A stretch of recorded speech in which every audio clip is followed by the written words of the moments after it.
Well, I didn't, the other one about it, all the, yeah, how we doing?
Pledge allegiance To the flag of the United States of America and to the republic for which it stands, one nation, under God, indivisible, with liberty and justice for all.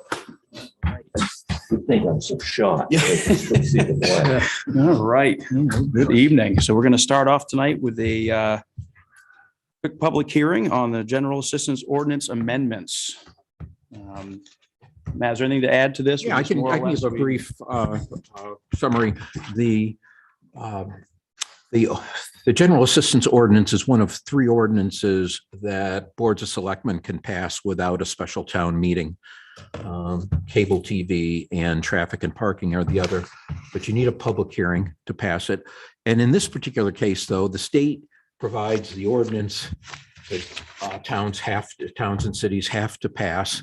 And then they provide us with the amendments that we have to approve, or the board has to approve. I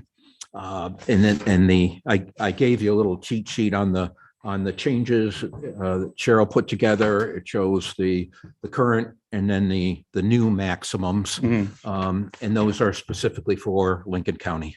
Okay. So Matt, that's the consistent level for all towns in Lincoln County? Yes. That's the template that everybody Yes. goes by? Okay. Yeah.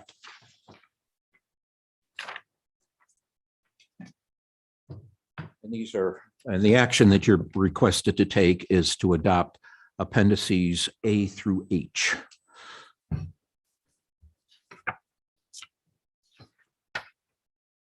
And if you want, I can list what those appendices are. There, let me do that. A is the persons in household limits, food maximums, housing maximums, utilities, heating, and personal care. That's A through F. Sure why have something here. G and H here, but All right. Well, since we don't really have any questions or any choice really anyway. All right. Is there any discussion on the public hearing at this point with the amendments, the general assistance amendments? Lead reporter, maybe he's got some questions. He might, yeah. No, he's quiet over in the corner, so anybody in the crowd? But we can move on here and close the public hearing, and I'll bring the Board of Selectmen's meeting on November 17th to order. And first order of business is the action on the public hearing. I'll make a motion to approve the general assistance ordinance amendments A through F. Or is it Cheryl H? said H, although she Oh. only listed F for me, but if you could do, Wow, she went to school with me and we were in the same classes, so I can understand where we're coming from. So I'll whatever Cheryl presented. she says adopt appendices A through H. I will second. Josh's motion is whatever Cheryl told, okay. Yeah, whatever Cheryl told us. Lou seconds. Any discussion? All those in favor? All right, motion carries. We're good to go. All right, minutes of the November 3rd meeting. Everybody get a chance to look them over and edits and whatnot? I'll make a motion to approve the minutes on November 3rd. Second. Right, Tom seconds. Any discussion? All right, all those in favor? All right. I got a question. Yeah, go ahead, Mark. Yeah, what you got? When we have a change in that, like we get, the minutes get sent out to us and then we get, to have some say on it. Can we get like a different color or something to let us know what's been changed Oh, Sure. for the edits. Yeah. for the edits? Yeah. Just to. Yeah, just to highlight it. Highlight. Yeah. Yeah. Is it Strike or not, something. I'm I'll trying to have figure Heather out, do okay. that. what Going you're back changing. through it and comparing, I'm like, what did this? Yeah. Well, that's good. Yeah. Yeah, it was, Tom had a change this time.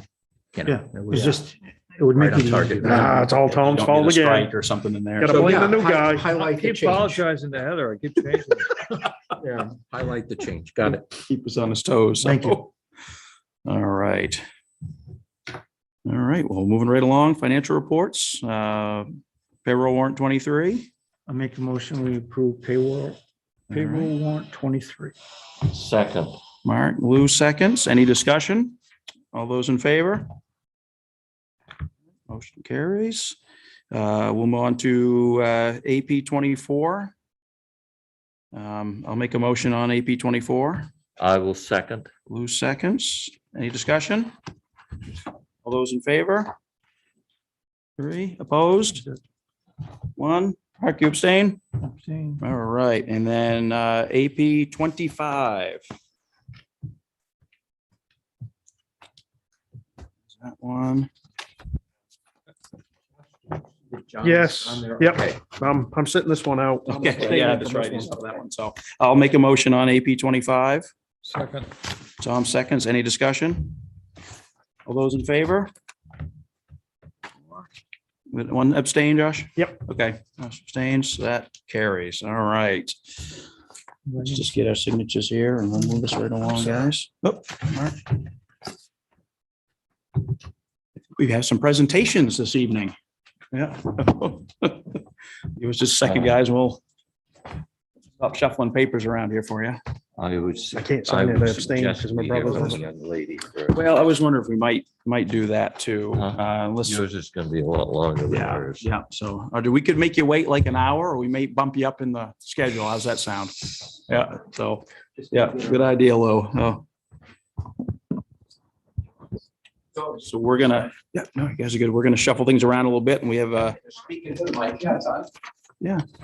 If you just introduce yourself and, yeah. Good evening. Thank you for letting me come speak to you this evening. My name is Audrey Huffnagel, and I am a sophomore at Lincoln Academy and a resident of Damascotta. I am here today to ask you to consider a resolution endorsing the Pine Tree Amendment. The Pine Tree Amendment is a bill proposed by our Senator Chloe Maxman that will be considered in the upcoming session of the Maine Legislature. It has received bipartisan support from the House and Senate. If passed, it would amend the Maine Constitution to protect the right to clean air, clean water, and a healthy environment for all people. Some of the things that I love most about Damascotta and the state of Maine are the beautiful forests, rivers, lakes, and other natural places that are so abundant. I love taking boat trips on the Damascotta River, seeing the seals and birds and the oyster farms. And I enjoy hiking on surrounding trails and seeing the diverse wildlife. I want all of this to be protected, and the Pine Tree Amendment will help do so. Having the Pine Tree Amendment would benefit Damascotta. Clean air, clean water, and a healthy environment are good for the health of all the people of Damascotta, especially children and older people. The amendment will also help preserve the wildlife and land, which makes this area a more appealing place to live, and also attracts tourists who fuel the local economy and support small businesses. Also, industries in Damascotta, such as the oyster farms, rely on clean water to grow oysters. All of these things will be protected by the Pine Tree Amendment. Having the Pine Tree Amendment gives people the ability to hold the state accountable for protecting their right to clean air, clean water, and a healthy environment.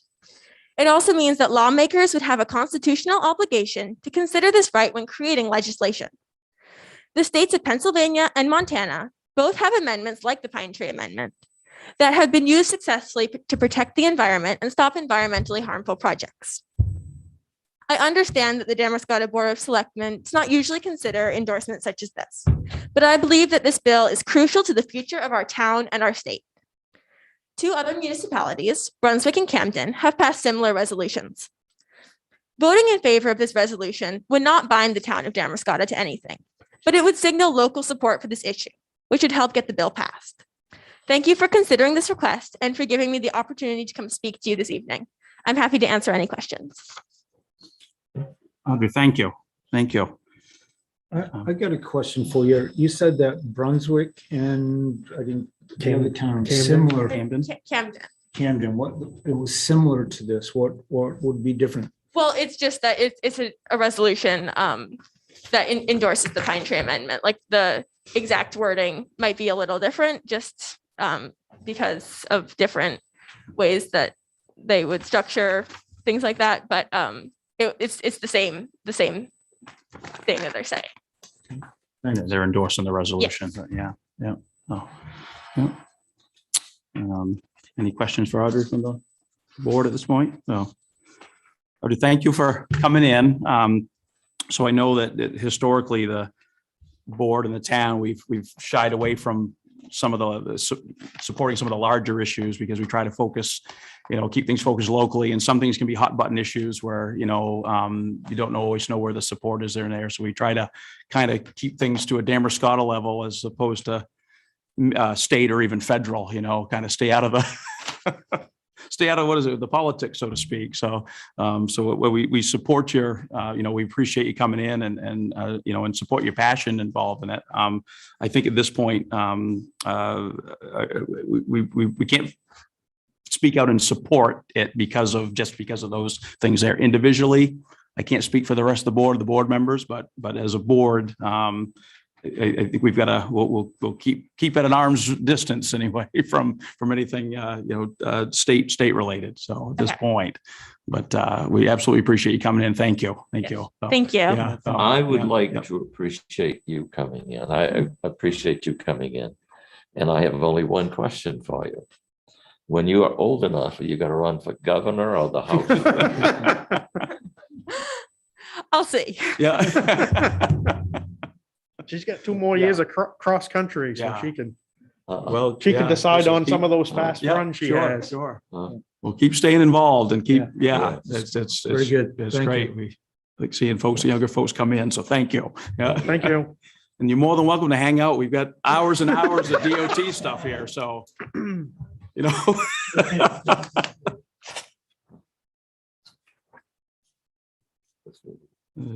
Audrey, thank you. Yeah.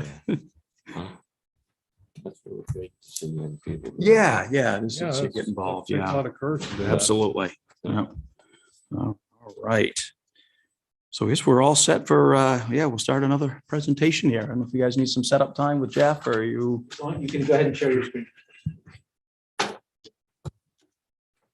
While he's doing that, let me do a just quick I was introduction. going to ask you, Matt, if you On mind introducing. October 26th, a few of us, including Tom and Mark, met with Dennis and Jeff, Dennis Amity and Jeff Pulver from Maine DOT Safety Division. That's probably not the right title, but Traffic Safety Division, I think. And several others were in that meeting as well. I know Dave Allen, who you've met before, was there, and they shared with us quite a bit of data that some of which you'll see tonight, and gave us their proposal for addressing an ongoing safety concern at Belvedere and US 1 bypass.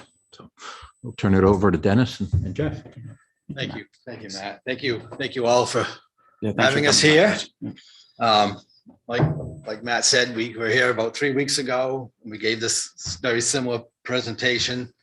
My name, as Matt said, is Dennis Amity. I'm here with Jeff from the safety office at Maine DOT. And we're here to talk about the safety concerns, the safety issues at the intersection of Route 1 and Belvedere.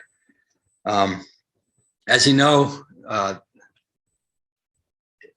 we've tried things in the past, and it continues to be a issue with number of crashes and the number of severity of the injuries that are occurring at the intersection.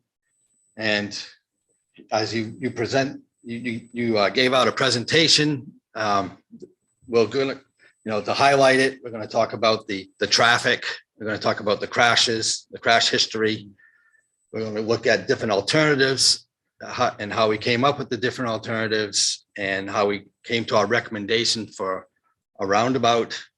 We'll discuss examples right here in Maine where we have similar types of roundabouts and national studies about roundabouts. And so that's kind of like the big picture for this presentation we're going to give. And so we'll just move along here, I guess. So here's the intersection. Route 1 is going north-south from the bottom to the top of the slide, and Belvedere is east-west. This is the the approach as you head northbound on Route 1. You can see that we've some of the things that we've tried in the past to help reduce the crashes and the speed was narrowing it up by putting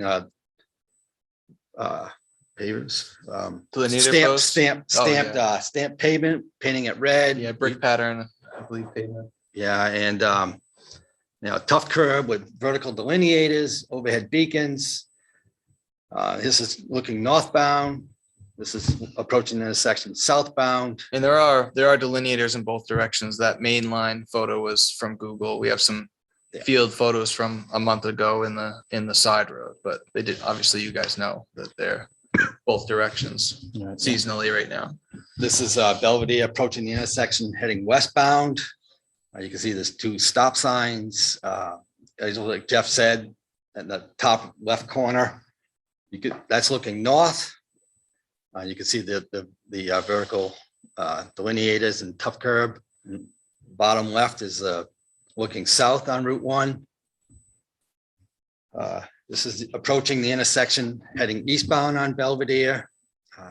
Top left is looking south on Route 1, and bottom left is looking north on Route 1. Clearly, you can see from these pictures, there is adequate intersection sight distance on both of these approaches. So now I'm going to talk about like the traffic. Okay. This is the average daily traffic volumes on Route 1. Just south of the intersection is about 9,600 vehicles a day. East Belvedere on the east side is about 1,650, and on the west side is about 700. And these are average volumes. Like in the summertime, they could be higher. Wintertime, they could be lower. But these are the average daily traffic. And they're both directions on this page as well. Yes. Yeah. Thank you, Jeff. So this year we went out and we collected some turning movements. And basically what turning movements are is when you approach the intersection, we want to know where the cars are going. Are they going left? Are they going straight? Are they going right? And so that helps us evaluate where the traffic is going and to evaluate different scenarios when we look at different alternatives. And when you look at Belvedere heading westbound heading westbound on Belvedere, 97% of that traffic is either turning left or going straight through. So in the 12-hour from 6 a.m. to 6 p.m., there were 475 vehicles turning left and 327 turning going straight out of a total of 826. In the opposite direction of Belvedere, in that 12-hour period, there was 275 out of 393 vehicles going straight across Belvedere. And another big movement besides the through traffic on Route 1 is the right turners, where you have heading northbound, you got about 475 vehicles turning right in that 12-hour period. And so, like I said, when we look at, we look at the turning movements for 12 hours, we look at the peak hours, and that's what we use to help calculate the impacts of mobility and whatnot. And so the PM peak hour was between 2:15 and 3:15, and the AM peak hour was 11 to 12. Normally it's between 7 and 9, but because of the summer traffic keeps building throughout the day, it was between 11 and 12. Now Belvedere is the only intersection at grade in the whole 6.6 mile bypass area. So now I'm going to switch gears to look at the crashes.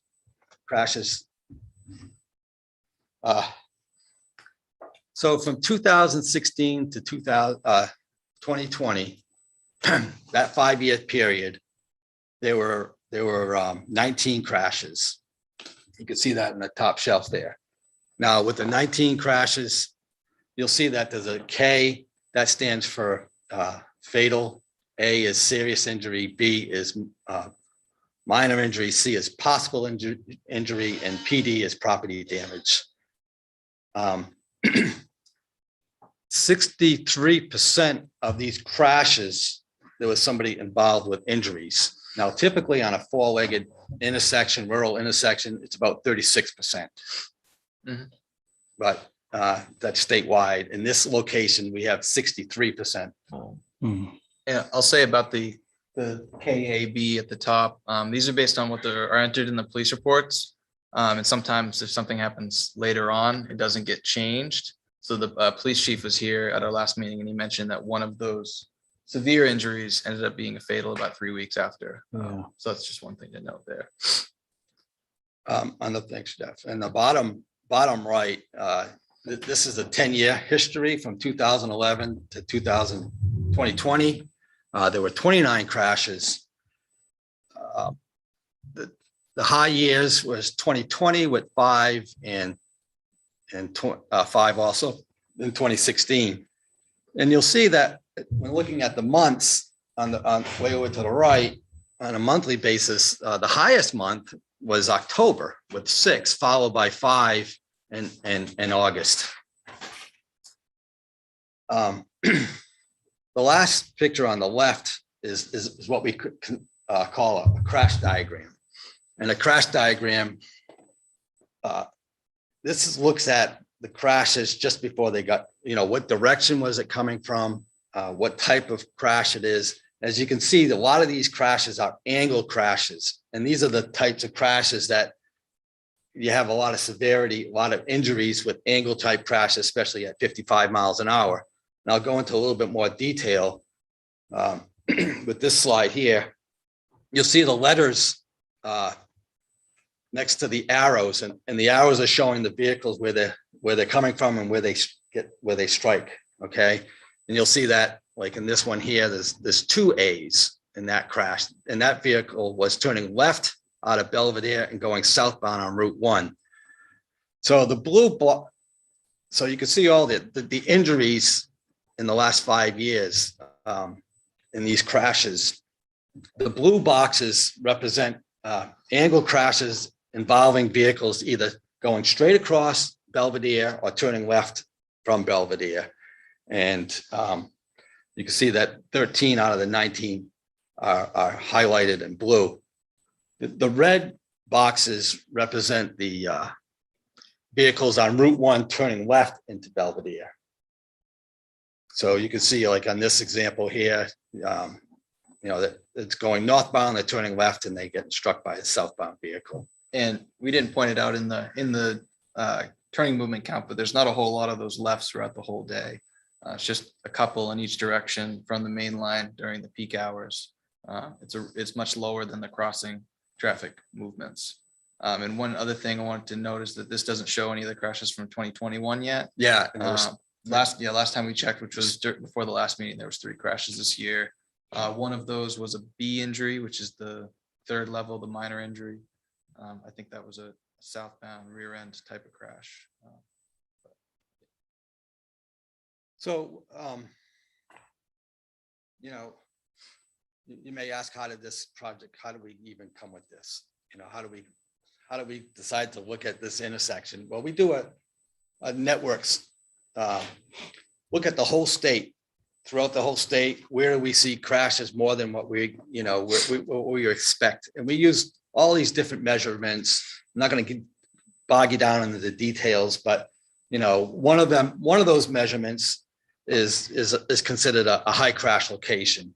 And a high crash location is where you have 8 or more crashes in a 3-year period with a critical rate factor greater than 1. So anything greater than 1 is higher than what you would expect on a similar type of intersection. So currently, between 2018 and 2020, it's a high crash location. There was 10 crashes with a critical rate factor of 2.6.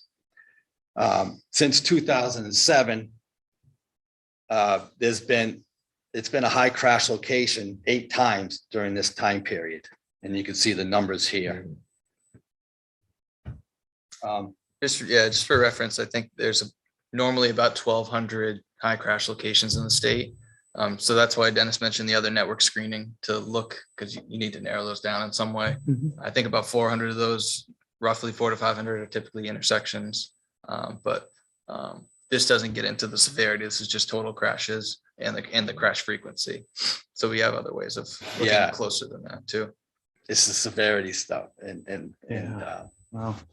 so this maybe you want to explain this? Yeah, This sure. this is We added this For those who weren't here last time, this is new for this, presentation here, but this is angle crashes, or what those are called, intersection movement crashes, like you see a lot in those diagrams here. And this is the speed limit of the roadway on the left here, 25, 30, 35, 40, 55.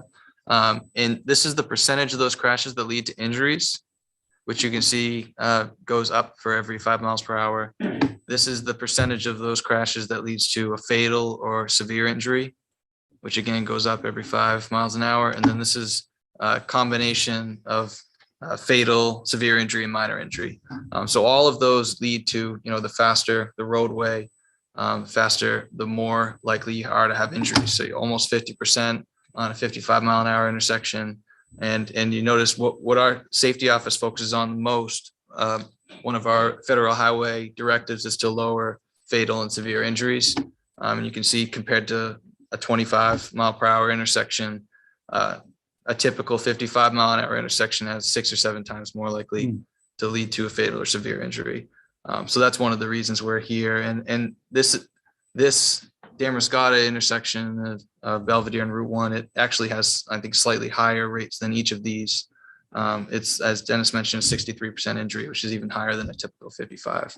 And then if you look at these statistics in the bottom here, we looked at a list of all the intersections in the whole state and the crashes since the start of 2016. So 5+ years, 5.8 years or so. And in that time, of all the 55-mile-an-hour intersections, this was tied for the most angle crashes of any 55-mile-an-hour intersection, and had the most on it by itself, had the most angle injury crashes in the state at 55. So not only are you having those crashes, but the speed and the angle of those crashes, which they're occurring, are big risk factors for future crashes in the future also being severe. So there's other rankings in the state that it comes up. It's in the top 25, top 50 on many things. But this was one that we thought was important to share, because it gets to show the severity and the real biggest reason for concern here. Not a ranking you want to be high in. No. And like I said, there's 17 over that time span of those angle crashes. There's one other one that's 17 that we have a project on, and the next lowest is 11. So it's a pretty wide gap between the ones at the top and the other ones in the state. So Was that the Lyman, one? yeah, an intersection in Lyman, Route 11. So that's also in a work plan. So some of the issues that we identified with this intersection is, with the high speed, as Jeff just said, the amount of angle crashes, is most concerning because of the impact and the severity of the injuries at such high speeds. One of the other things that the vehicles are stopping at Belvedere, but they're getting, struck. They're not going through the intersection, they're getting struck. And sometimes it might be the vehicle going northbound, turning right, they're in the shoulder and they block, and somebody coming out of Belvedere, turning left or going straight, they don't, that right turning vehicle is blocking them, and they get struck by the vehicle going northbound, 55 miles an hour, people might be misjudging the speed, what they're traveling at. And, like we said about the variation in the summertime, there's, more traffic, people start taking, people are waiting for a while, and then they take unacceptable gaps, and a collision results.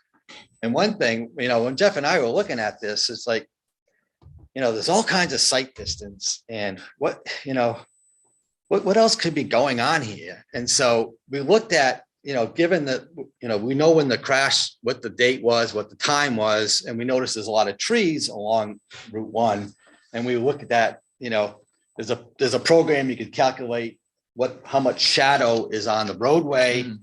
And we was like, sometimes cars could get lost in shadows, because if they don't have their lights on, you may not see it. A dark car in a shadow, you might not see it. And so we looked at, not to say that's you know, but we were looking at those different Yeah, scenarios. we looked at a lot of detail, and that's like shows only 6 of the 19, so it's not the leading factor here. No. It may have been Yeah. a factor for some of Yeah. them. And one thing that Dennis mentioned at the top is that they're stopping at the stop sign, and that's an important distinction because we have, you know, a list and a ranking system for intersections that have ramp stop signs, and those are, I would say, easier to solve because the biggest thing you can do is make these big stop ahead signs and stop signs, and you can make them flashing and pavement markings and everything, and those are easier because they're not noticing that there's a stop. Let's make that obvious.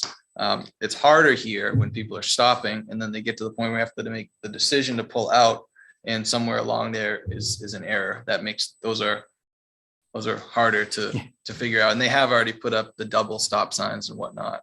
But I think it was, you know, 1 or 2 of the 19 crashes in that time were actually ran straight through without stopping, according to the police reports. So now we'll switch gears again.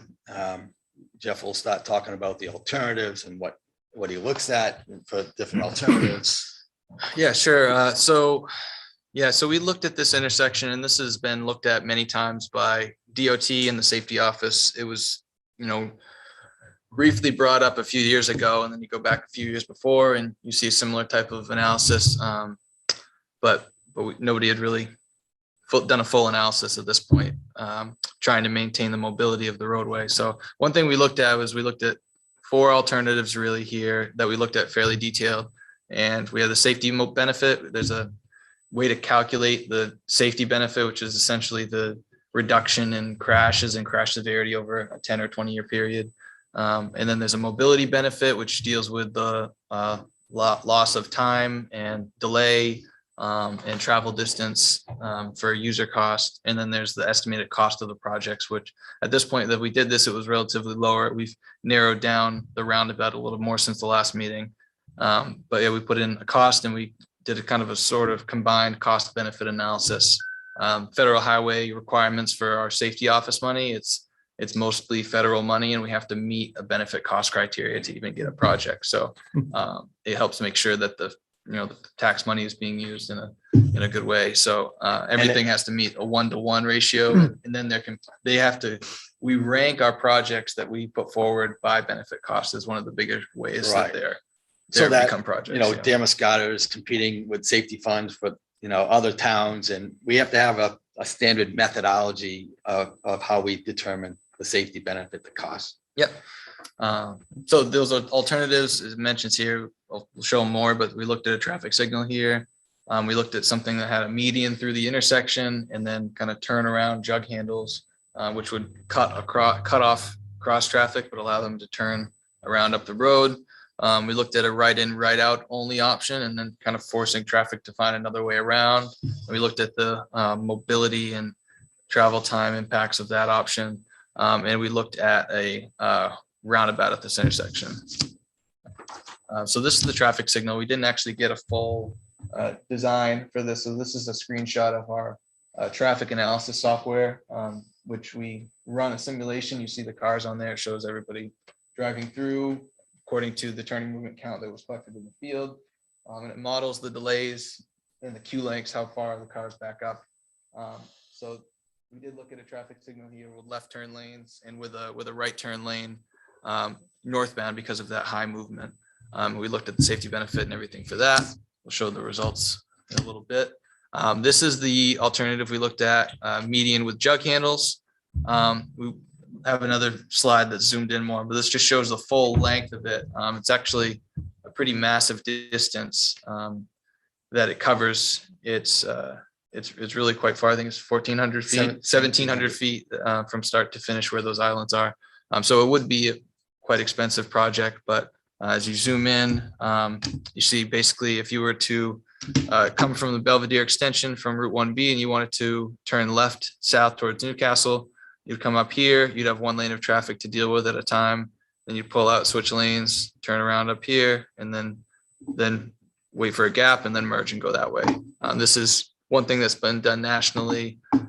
We don't have a whole lot of them in the state, but the reason that we considered this option was because we wanted something that allowed Route 1 traffic to keep flowing through without stopping or slowing down.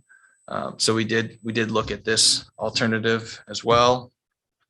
We looked at this median right in, right out, which is a simpler type of project. We also, as part of this project, we looked at the cost. We had our mobility department look at the different routes that people would have to take to go, because we saw the number of people that are cutting cross from the Damascotta Mills area into town, and you saw the number of people that are turning left out. And those people would all, in this option here, would have to be redirected around somewhere else. So they looked at the paths they would have to go and the travel time and the user cost to them. And it's pretty significant. I think I have that listed later. But we didn't pursue this one much further because of the additional time and travel distance that those people would have to take. Just this compares to the School Street. We did bring one thing to Matt in the past at School Street as one of the alternatives we looked at was cutting off the cross traffic and the left turns from the side road. And just to compare, there's like 3 to 4 times more cross traffic and left turns here, significantly more. And School Street, around 95% of those people are turning right on the northbound approach there, coming from south from Route 129, come up, almost all the vehicles are turning right. On Belvedere, the Belvedere extension, almost everybody, as Dennis mentioned, are turning left or cutting straight across. So if that was right in, right out, it'd essentially be one way because nobody would really use that besides the couple of offices that are on the street there and the church. So just wanted to compare the traffic of those two. And then we looked at a roundabout as well, just to get into some of the details of this one. You see approaching the intersection in both directions on Route 1, we have these kind of swerve here. That's known as a chicane, and it's kind of just a reverse curve to force traffic to slow down before they enter the circle. We'll show an example from Maine that has that. One of them is in Caribou, and it's most of the roundabouts that have been constructed in recent years either have something like this or the whole roadway itself is rebuilt and swerves to force traffic to slow down, because you really don't want people to come in at a straight speed, at the speed of the roadway. Roundabouts have a circulatory roadway speed that they're designed at. This one's designed basically that once you're in the circle and going around, like if you're going to do a left turn, you shouldn't be able to do that faster than 20 miles an hour. And that's fairly standard for the state for the higher speed ones. So it's not shown on here. We don't have that level of detail this time, but this would have overhead lighting on the outside of the intersection and all these approaches before the islands. This diameter here is 150 feet. Over the last 15 years, that's pretty much the largest that we've done for single lane roundabouts. There's been a couple that have been a little bigger. Those have all been 2-lane. Just a note on those, we like to stay away from 2-lane roundabouts pretty much at all costs. We have 2 in Everybody Augusta. does. Yeah, we have the 2 ones over on the interstate. And then we have the 2 Coney Circle and Memorial Circle in Augusta, and there's one in Sanford. Yep. And the 2 over by the interstate, we're actually converting to restripe them as 1 lane because they don't need to be. The other ones just have too much traffic volume.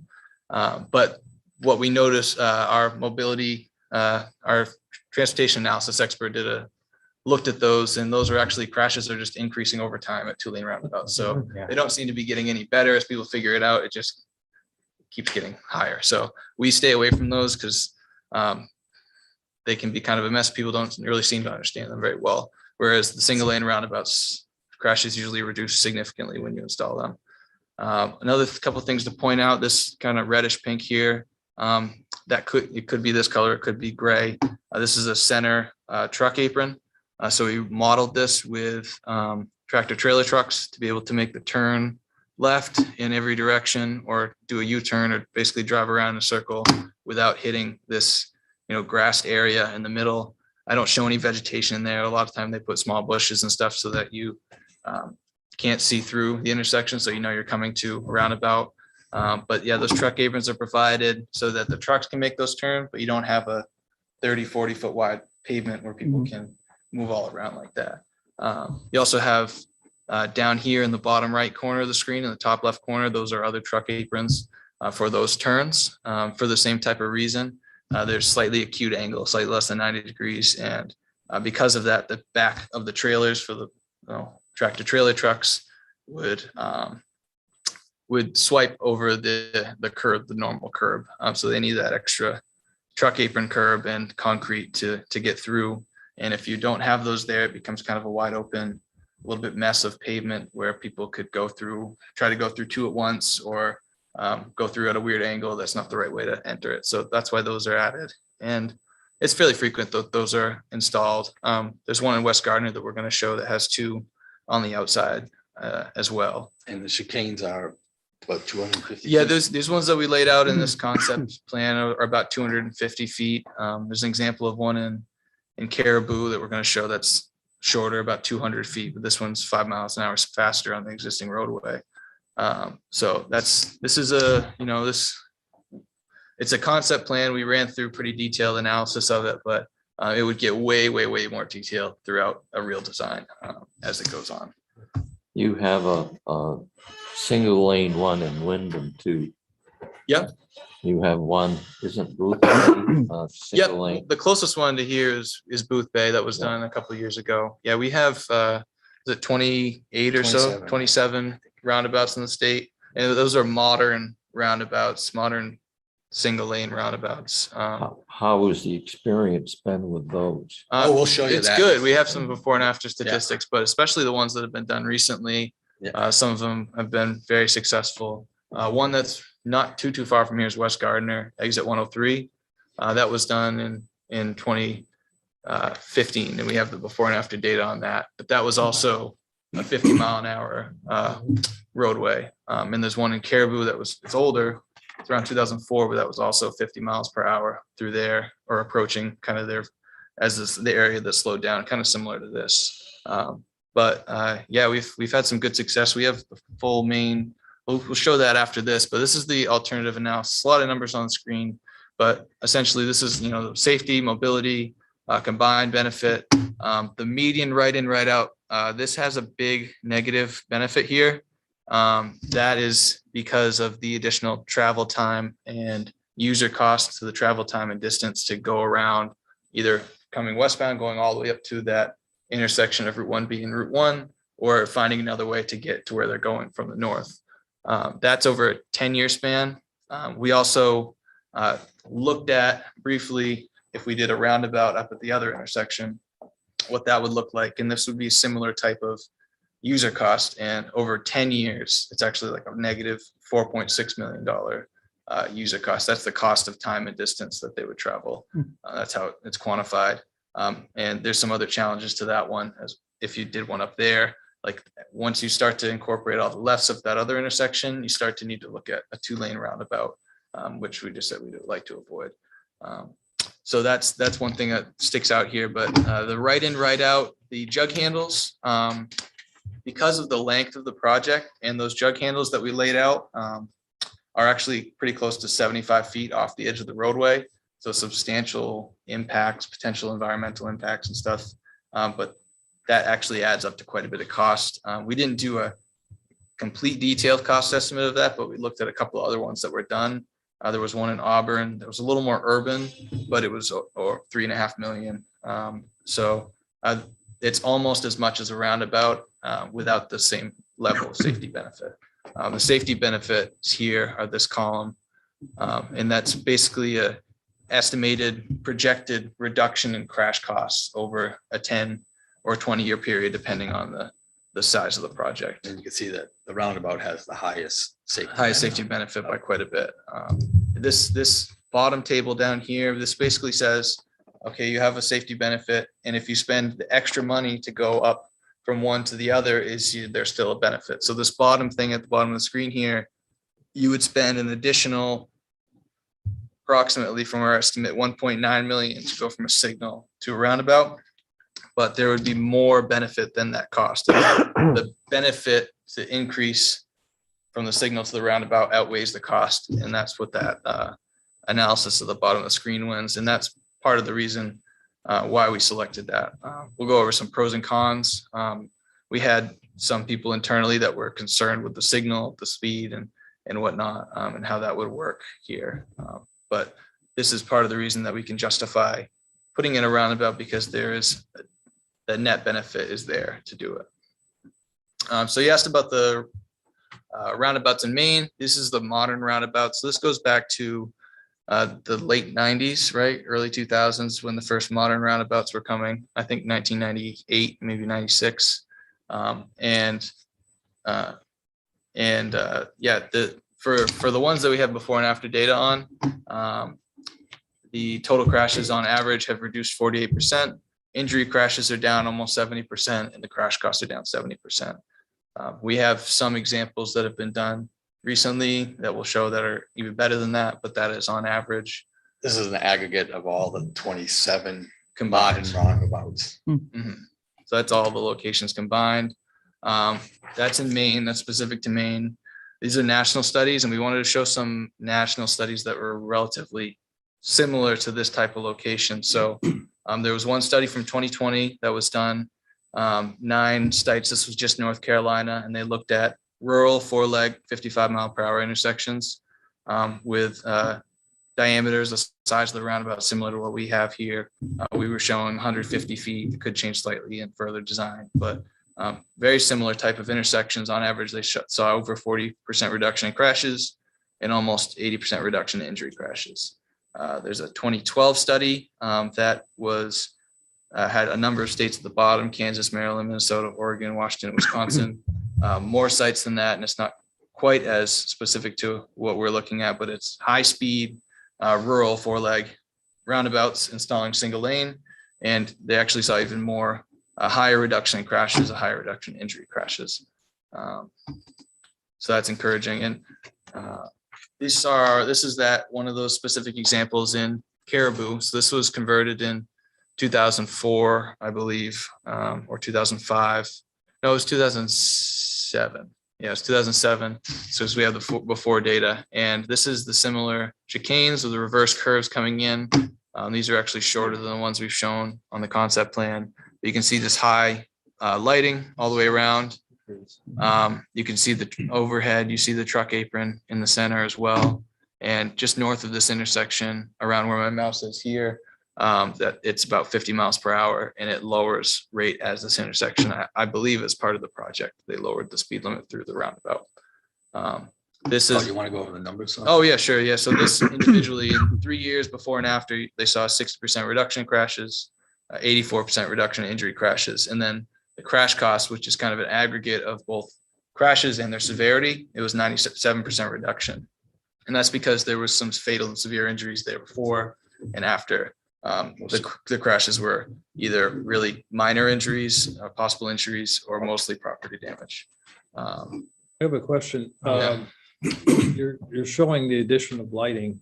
How many of the crashes that have happened at Belvedere are happening after dark on a percentage basis, or any numbers that you might have?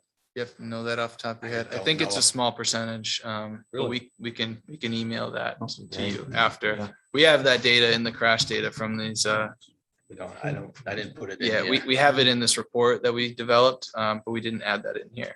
I'm pretty There's sure. no lighting there now, right? We'll uh, probably have some I think anecdotal there's- evidence from the. I think there's fire one department overhead too. light from the street view. There's Oh, yeah, there is.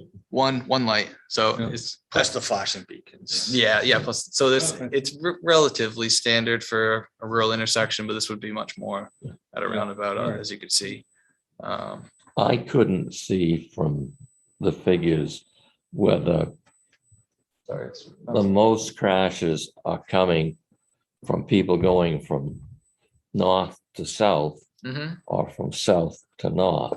Bring that back up. Yeah. Okay, sorry. I would assume that it's the north to south. Yeah, so this is, I'll come up here. Yeah. This are people coming from south to north on this half of the screen. This is coming out from Belvedere Extension. Yeah. So there's 1, 2, 3, 4, 5, 6, 7, 8, 9, 10 angle crashes coming from the south to north. And then over here, there's, in this time frame, there's those 4 crashes, I believe, coming from that direction. But there have been severe crashes over time from both directions. I believe there was a severe crash in the past that involves someone coming from that direction. So it's not just one direction, and it's kind of changed over time. If you look at the last 3 years or so, you see more of these type of crashes. If you look further back, you see some of those as well. So it's kind of a combination of all the directions. And this side is much higher volume. This side of Belvedere is around 1,600 versus 700 or so. 700, right. But you do see, even coming from the northern side, they are involved in some crashes. One of them was a severe injury. Yeah, and then as far as the northbound, southbound, the left turns, this is a southbound left turn here. And then this is northbound, left turn related. Someone's trying to do a U-turn, left turn. And I think the one from this year that was a B injury was coming from north to south, rear end. How do you slow them down before they get to the roundabout? Well, that's what we've tried in the past by, putting in that stamped pavement, putting in the delineators, trying to slow the vehicles down. Yeah, so when you're talking about with the roundabout, we would have pretty significant advanced signing of warning that a roundabout's coming. And also we'd have, likely the speed limit would not be 55 through the roundabout. It changes for about 15 or 20 seconds before the intersection now, coming from the north. That would be decided, the exact speed would be decided throughout design with traffic and with the designer, but it likely would be 45 or maybe 40, possibly 35. I would think probably 45. These ones in Caribou and this one in West Gardner were reduced from 50 to 35 through the intersection.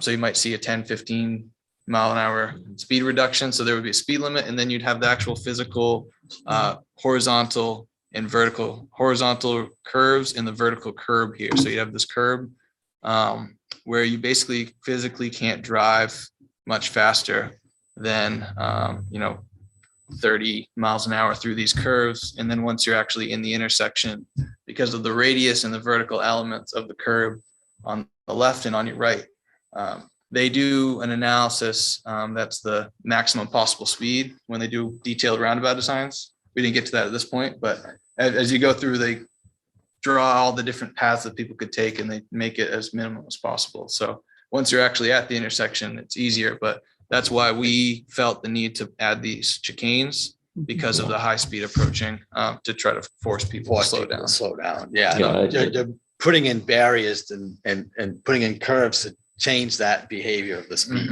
So that's why we added those here, because it's a higher speed area. Because my father was in a bad accident in that area, just up by Hunts. And there was a person coming from Wiscasset coming towards Waldoboro at a great rate of speed in the middle of the day. And he went right across the barrier, the meridian, and hit my father head on. So it seems like both directions, you have to slow them down.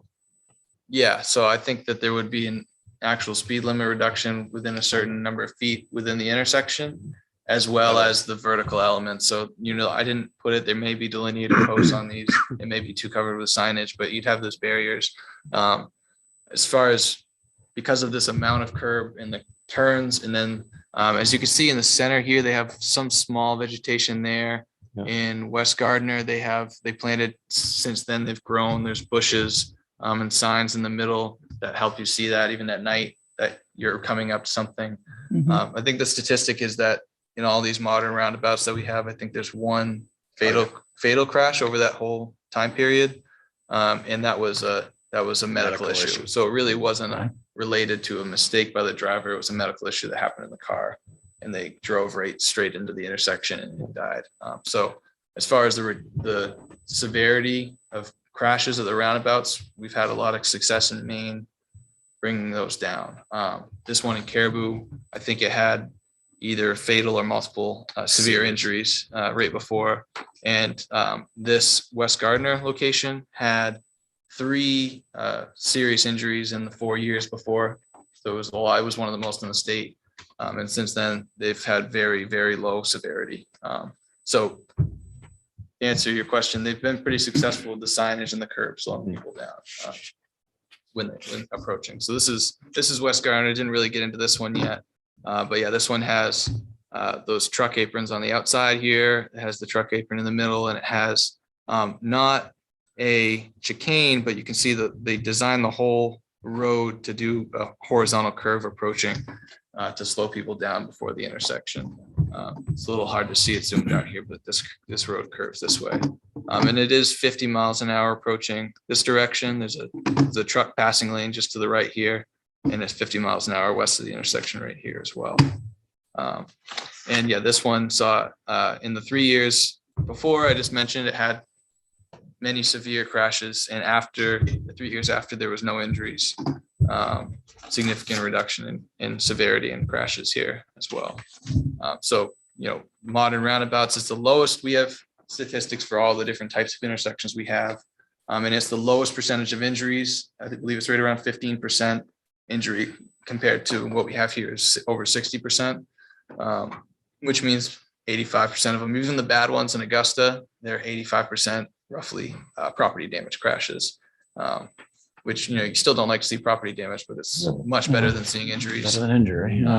And it's the lowest severity, and as that's the statistic we were just going over. 24 years of experience with the modern roundabouts, and we have one fatality. So that's what we like to see. This is the forecast delays. We didn't have this at the last meeting either. This is at the intersection when you start to slow down and have to wait. This is from highway capacity manual calculations based on the number of entering vehicles, the number of conflicting that cross in front of them, and then the number that exit on the approach. On average, this is in not an average day, but a peak hour, design hour of the summer. And you have on average northbound, it has 9.7 seconds delay in the afternoon and 8.2 seconds of delay in the morning. It's just under 10 seconds of delay on the AM and PM heading southbound. And then you're 7.8 in the afternoon heading westbound on Belvedere, and 6 seconds in the morning. And you have about 6.5 seconds in the afternoon and morning coming from the Damariscotta Mills area in that direction. This is based on the 2021 volumes. We did also look at this. I also show we have a level of service, and it's an A, B, C, D, E, F scale where F is failing. And those represent level of service A for all the approaches and the intersection as well in the AM and PM. So those are good delay numbers. Relatively low compared to a lot of other roundabouts that we have. So does that include the time to slow down and to speed up on either side? That does not include if you have a speed limit change up the road a little bit, this is the delay at the intersection. So that would be probably additional seconds, depending on what they choose for the speed limit. That would probably be additional time to get through this area. But this is the waiting time and the time that you're slowing down and braking, approaching this intersection right here. We also ran through it in traffic simulation software, and it showed lower numbers, but these are more accurate for roundabouts. So we also looked at this for future, because we like to look around 20 years out when we make a roundabout. Based on the patterns here, if everything increased 10%, you'd still have level of service A or B for all the approaches, AM and PM. And then if everything increased 20%, which is pretty significant, you'd still have around level service A, level service B for all the approaches. So for instance, in the calculations that we modeled, 20% increase everything, it was still less than 13 seconds per vehicle for the Route 1 approaches, which is good. But this is the 2021, this is the numbers that we ran for the intersection. We have a list that we made of pros and cons for these different alternatives that we looked at. The best part about the signal was that it was the lowest cost, but there were concerns about if you do have a ran red light, you could still be an angle crash at 50 miles an hour, 55 miles an hour, whatever the speed limit would be for the roundabout. So there's still potential for a severe injury. More potential should be reduced, but more potential than a roundabout. So yeah, there was concern about installing signal at the bypass where you might have to wait 25, 30 seconds or so at a red light, where it'd be more consistent flow and lower waiting times overall at a roundabout. The median and jug handles, we like the idea of having it free flow. That was originally the hope that we could do. And the benefit of that was that you could cross just one lane of traffic at a time. It kind of simplifies, even though it looks like there's a lot going on in that option, it simplifies things down to one lane at a time that you're looking at. But really the cons of that were the potential environmental impacts with the distance off the side of the road, the really long distance, third of a mile that project would be, it'd really be quite expensive. And for that amount of money, you'd really want to get the type of safety benefit that you got from the roundabout. And the roundabout, the con really is that it's the highest cost and you do have to slow people down on the bypass. But the safety benefit makes it worth it. And the level of service delays are good numbers, even looking towards the future, good, relatively low delays. And then just significantly reduces the possibility of a fatal or severe injury. It's probably the biggest reason, which is our top directive. That's the mission that we have from the federal highways to reduce the number of fatals and serious injuries. We have 5 criteria that we get judged by from the federal highway, and the number of fatals, the fatal rate, and severe crashes and severe rate, as well as non-motorized Pedestrians and bicycles. Section down off that list. Those are that's how we're being judged. Well, I could say judged, evaluated from the feds. So yeah, and like we said earlier, this is the number 1 for injuries with the angles and at that high speed. at this high speed.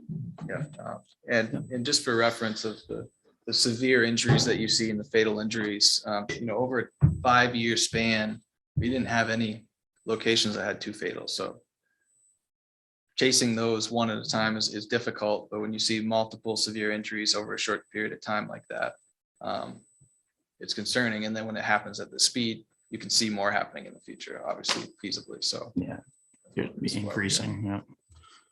I think that's the last slide, right? Oh, yep. So this is, yep. Like Dennis said before, there's 27, and there's more being designed today. One in Newport, one in Buxton. That's on track to be out there in a couple of years. So we're doing more modern roundabouts, and there's already a bunch out there today that are working pretty well. The Booth Bay one that you brought up, it's hard to do it before and after. I wanted to do that, but they kind of got rid of one intersection, pulled the road down, going towards the Botanical Gardens. So it's really not a good before and after, because the intersection, they kind of created it. But so far, I would say so good at that one. There haven't been any bad crashes since it's been in there. Yeah, the Wyndham one seems to work well. Yes, yeah. Then there's a bunch in Wyndham, but yeah, the one that was done recently. There's one in Dayton that was recent. Falmouth, that was good. Yeah, there was a few in 2018, 2020. One in Standish that's had really good results. That also had, I think, 4 severe crashes before, and nothing worse than a possible injury so far. Okay. Gentlemen, I have been very, very impressed with your presentation. You've put a lot of time and effort in here to help protect our citizens on this, and I commend you. Thank you. Thank you. Yeah. Yeah, thank you, gentlemen. I'm sure there's going to be some questions from the board. We can open it up at this point and put you on the hot seat. But again, to echo Lou, yeah, I'm impressed with the amount of data that I think everybody was very happy to hear that this intersection was being looked into as thoroughly as it has been. So I think we can all echo that. When you said data, I mean, that's our approach. It's a data-driven safety analysis. Yeah, there's a huge amount of, like I said, from the network screening to looking at the different alternatives, and how we came up with that alternative. It's all data-driven. Yeah. And I'll add one thing that we didn't mention during the meeting too closely, but we don't like to jump to a roundabout. We like to do what's called an incremental approach, where we do low cost safety improvements and incrementally increase those. But here, as Dennis mentioned, we had the delineator posts that seasonally go out there. We had the overhead flashing beacons, which now cost about $85,000 each time you put in a new one or upgrade it. And then we had the stamped pavement, the lane narrowing. So there had been stuff tried here before that maintained that flow. And we probably wouldn't have gone to a roundabout without doing some of those things first. Checking the elements, yeah. So Yeah. I'll start unless Mark, you've got, or Josh. Oh, I guess I'm anybody's- gonna go ahead. Yeah. I was curious, with your, the service levels, looking at the roundabout and the delays going in and what, how do you project that? Spreading out into traffic onto Route 1, backups or whatnot. Oh, the Is queue that- lengths. Yeah. Yeah. So we've got large amounts of traffic that was going 50 miles an hour, 60 Mhm. miles an hour, and then we come to a 20-mile-an-hour roundabout. How far back does that stretch out? Sure, that's you a know? great question. I have approximate numbers in my head of the number of vehicles we can get the exact ones from our model, from the calculations, but I think even in the 20% growth, I think it was only about 4 vehicles in the design hour on Route 1. So it's 2, 3, 4 vehicles, I think was what it was projecting on the approaches at a time for the peak, for the PM peak hour. If you see growth, if you see traffic patterns change and more people possibly coming down here to take a left, then turning up at the NC Hunt intersection, I would probably still turn there because that's the first one you come to. But you could see longer delays than that. And that is design hour, which they say is 30th highest hour. So it's not the absolute peak summer, but it's pretty close. So you might see a few more than that, but no, the queue lengths were actually, I was surprised to see how low they were, I would say. Yeah. Which is, we assume about 25 feet per vehicle when they're stopped. So that's the vehicle and then the space between them. So 100 feet, I think. We have those numbers calculated, just didn't put them in there. So we can get. We didn't want to slide. You didn't. Yeah, well, I mean, We tried to. we got a big spreadsheet that shows all the numbers. Didn't want to throw too much. I mean, we did throw a lot of numbers at you, but we didn't want to just bore you to sleep. So yeah, we can get those. I'm happy you didn't go with the low cost alternative because we have enough trouble with the Wiscasset intersection. That backs all Yeah. the way up to. Yeah. The queue there? Yeah. No, this is not forecast anything close to Wiscasset queue lengths. No. No, I wouldn't foresee that ever getting Can't close bring to up that. Wiscasset. They'll go running out of the room. That's No. Just a reminder to the board to speak into the microphone so that we can pick it up on Yeah. the cable kit channel. Yeah, one thing that's that you have the benefit of here is it's really not a type of like low speed village downtown area like what you have in Wiscasset with pedestrians crossing.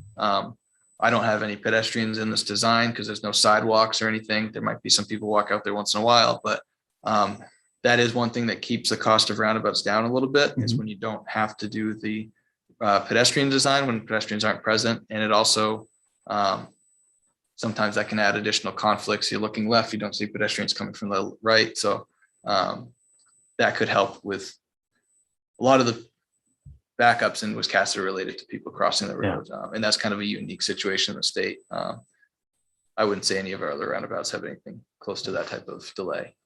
So that's a calculated model and we ran it in the simulator. It also had pretty low key lengths as well, but yeah, we can get you more info on that. Another quick question. I'll move it along here with the guys, but in the meantime, from now until, these projects take a long time to get rolling along and several years and whatnot, between now and then, are we looking at maybe like a speed reduction or a 4-speed reduction in there, anything to alleviate the Well, immediate? So we're not looking at a speed reduction. And the biggest reason for that is that, first of all, that's what Dave Allen does. That's one of the things he does. And he gave a little bit of explanation of this last time, but when you don't change anything of the roadway, like the vertical elements of the curb, sidewalks, horizontal changes like we would be introducing here, even when they reduce the speed limit, usually you only see a couple mile per hour down.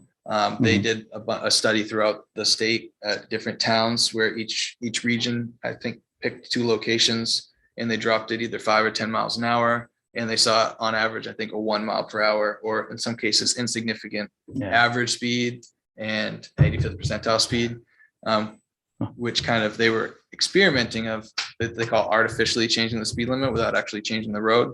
And sometimes the negative drawback is the speed variance. So you get some people that follow the new speed limit and you get some people that are still going 60.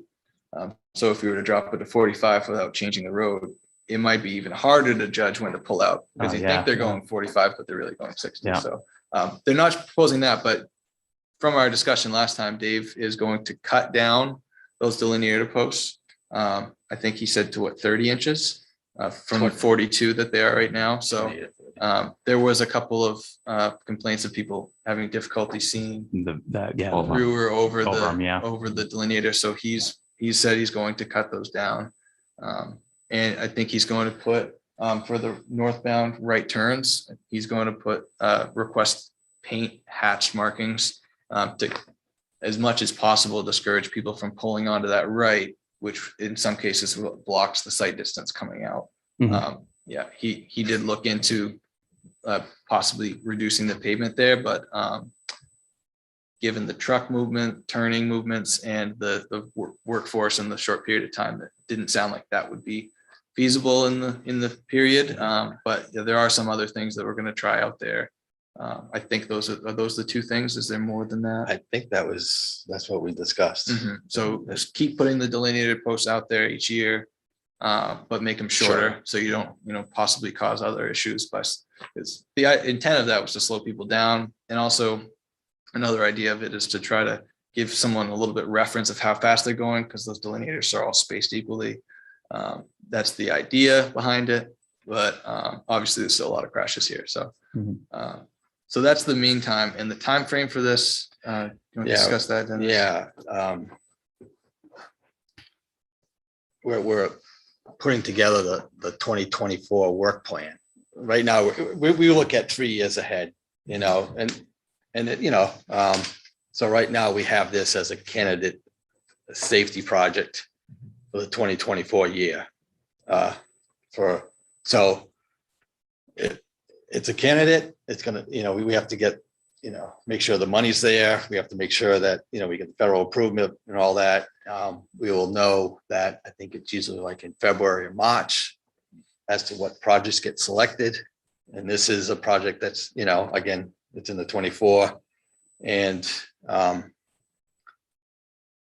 we would, I believe, they would probably start the design probably next year in 2022, probably the later part. They'd have to go out there and survey and get a designer and stuff like that. But right now we would have funds for construction for 2024. So not only do we do the professional engineering design of it, but we have funded it for construction. Usually we just do like design first and then we do, but we just put it in for construction as well. Gotcha. Yeah, which makes it a little bit fast track compared to some of the other roundabouts that need a second funding added on later. Yeah, as Dennis mentioned, the design that goes into the roundabout is pretty substantial, and it's very usually significant. we absorbed it in our cost estimate, but it's usually hundreds of thousands of dollars of vertical design where we change the roadway and put drainage all throughout it, and they did what I say, where they try to beat the roundabout with the line to see how fast you can go through and design around that to slow people down. And they do the environmental impacts on the side of the road, right of way impacts. Right, and we have a lot of, vertical design as well. Yeah. now the good thing about this is, there is a lot of right of way out there. I don't think it should have as significant environmental impacts like the other alternatives that we looked at. You can see from this picture here that the widening is not as, you can see where the existing grass is, and it's not as, significant impacts as compared to the other. Yeah, and we have one roundabout in Buxton where that's being designed right now. That's probably 60 or 70% of the circle is on existing, like off-road. It's very small percent because the alignment could be on the existing roadway. This is a pretty good wide road alignment that you can contain a lot of it. I think maybe the biggest concern is here, the side grade and the trees, but that's something that they could figure out and design. And we usually have the roundabout design experts. Yes. To work on these. Yeah. Because it's a specialty. Yeah. It really Sure. is. Yep. I get a question. As Question, far Jack? as, when we had our meeting before, what I asked was if the amount of crashes that are coming down from the Business Route 1 down to the extension, Mhm. if they looked at, if we were to make that a dead end street, because the majority of the accidents are coming from that direction, and then move the roundabout up through in front of Hunts, because we have a situation up there that we need some help with. And I was just curious on the safety factor numbers, Mhm. if you looked at that, and I just wish you'd share that a little bit with the board. Sure. Yeah, sure. So we kind of looked at two similar types of aspects from a volume perspective, which was one thing we looked at is putting those volumes up there. And another thing we looked at was not allowing anybody to turn left on Route 1B, forcing them all to turn left of the roundabout. We looked at that idea. And both of those would put all of that high volume left turn in the roundabout, going around here, turning left and conflicting with the northbound traffic. You see pretty significant delay increases at the intersection when you incorporate those extra lefts. That was one thing. In the current, so we would go from a level of service A in current to it forecasted it around a level of service C with those lefts. And as you project 10% in the future or 20%, it gets to level of service E or failing, F failing levels of service. So I don't know if you can project 20% growth, but you can project growth here of some fashion. And we would worry that if we installed that, to keep it at this location, if we push those lefts down here, you would need to design a 2-lane roundabout, or at least a partial 2-lane, which the safety goes down significantly. If you push this up to the other intersection, you would have similar, because you'd have the same number of northbound vehicles, and you'd still have those roughly 2,500 to 3,000 left turns per day turning onto Route 1B. I would say that's the biggest thing, is that you'd have a lot more conflicts at the intersection, and the delays would go up, and the capacity would go down from a 1-lane eventually to possibly needing it to be 2-lane. And at 2-lane, as we kind of just touched on earlier, the safety and the effectiveness of them over time goes down quite a bit. So we did look at that a little bit. We also looked at that's similar to the cost of that right in, right out, and putting a roundabout up there, like you said, or dead ending this and forcing those vehicles to go up there. And that's our mobility department valued that at negative 4.6 million over 20 years of user cost of time and distance to travel up to the other intersection and go around. So we did look at it a little bit, and I think the biggest concern was that we would possibly have to go to a 2-lane. And at that intersection, I think it would be, there is some grade changes, and it would have to chase the approaches back a little further. I think it would be a more expensive project, possibly, 4 to 5 million versus the 3 million potentially. That's rough, but so I think the biggest concern would, if you have to go to a 2-lane, you lose a lot of the safety benefit. All right, thank you. And my other concern would be is we're going to be 3 years of waiting. And if you look at the amount of accidents there, and I realize that, you're talking to do some stuff, and hopefully that will be done in the springtime, with the idea that over the next 3 years, if that doesn't work, we're going to have to do something more just to help our residents and from getting hurt there. It's just, that's my concern, is we got 3 years of waiting. And if you add 3 years onto your stats here, the fire department and ambulances are definitely going to be running up there. Sure. Do you have anything response for that? I think that we have this thing as, it's a long design process of just designing it and going through all the requirements that we have to go through. I mean, and the funds are available for 2024. at this point. So, Yeah, I'm I mean, we brainstormed when you were there of what could be done in the meantime. And one of the things was brought up was to try to stop those right turns as much as possible. And Dave and Winby discussed it. There was a concern that if we got rid of too much pavement in the meantime, you might have difficulty for large vehicles making that turn. If you took too much away, and just, I thought when it was brought up, it would be difficult to get maintenance crew to go out there and do it in the first place. So, and you talked about possibly putting delineators on the outside as well here. And there was a similar type of truck movement type of concern. So we are going to put the paint out there. Hopefully it helps a little. I don't think it's the perfect long-term solution, which is why we're going to this. I would love to get this out here next year, but it is, I would say, impossible. Yeah, and I understand that. I understand we're 3 years out. Yeah. Yeah. What I'm talking about is we got Short 3 term. years that we should be going out there doing something, Mhm. even if the first thing you try doesn't work, we gotta try something else. Sure. We just gotta, And if anybody here has suggestions for the short term before this is built, you can bring it up now and How's we the- can run it to the region as well. how's the like enforcement of the speeds out at this area? How is it? Do they sit near this intersection very often? they're up on the other one, I think, more, Mhm. In the 45 range? because there's no place to really sit, I guess. Yeah, it's pretty limited. Besides, yeah, you don't really want them sitting in the shoulder. I guess the only other thing I can think of is speed feedback signs. Yeah, do you have a speed trailer? Do you have a speed? County has a speed, Oh, you don't The have, county police do, but the town. do you have one yourself? the one that says slow all. Like a speed feedback sign where it tells you what? Tells you what your speed is. We have that, right? Do you have one for Yeah. the town? Yeah, we do have one. Yeah, so that might help. It'd be helpful to So remind that's, people of the, yeah, that's another, it's kind of a temporary short-term thing because those don't go out there for long periods. Those are gone out typically for a few weeks at a time. You can put it on one side of the intersection for a few weeks, like a concentrated time of the year, like peak summer, or 4th of July, Memorial Day, something, wherever you have the most concern, and then flip it, put it on the other side of the intersection.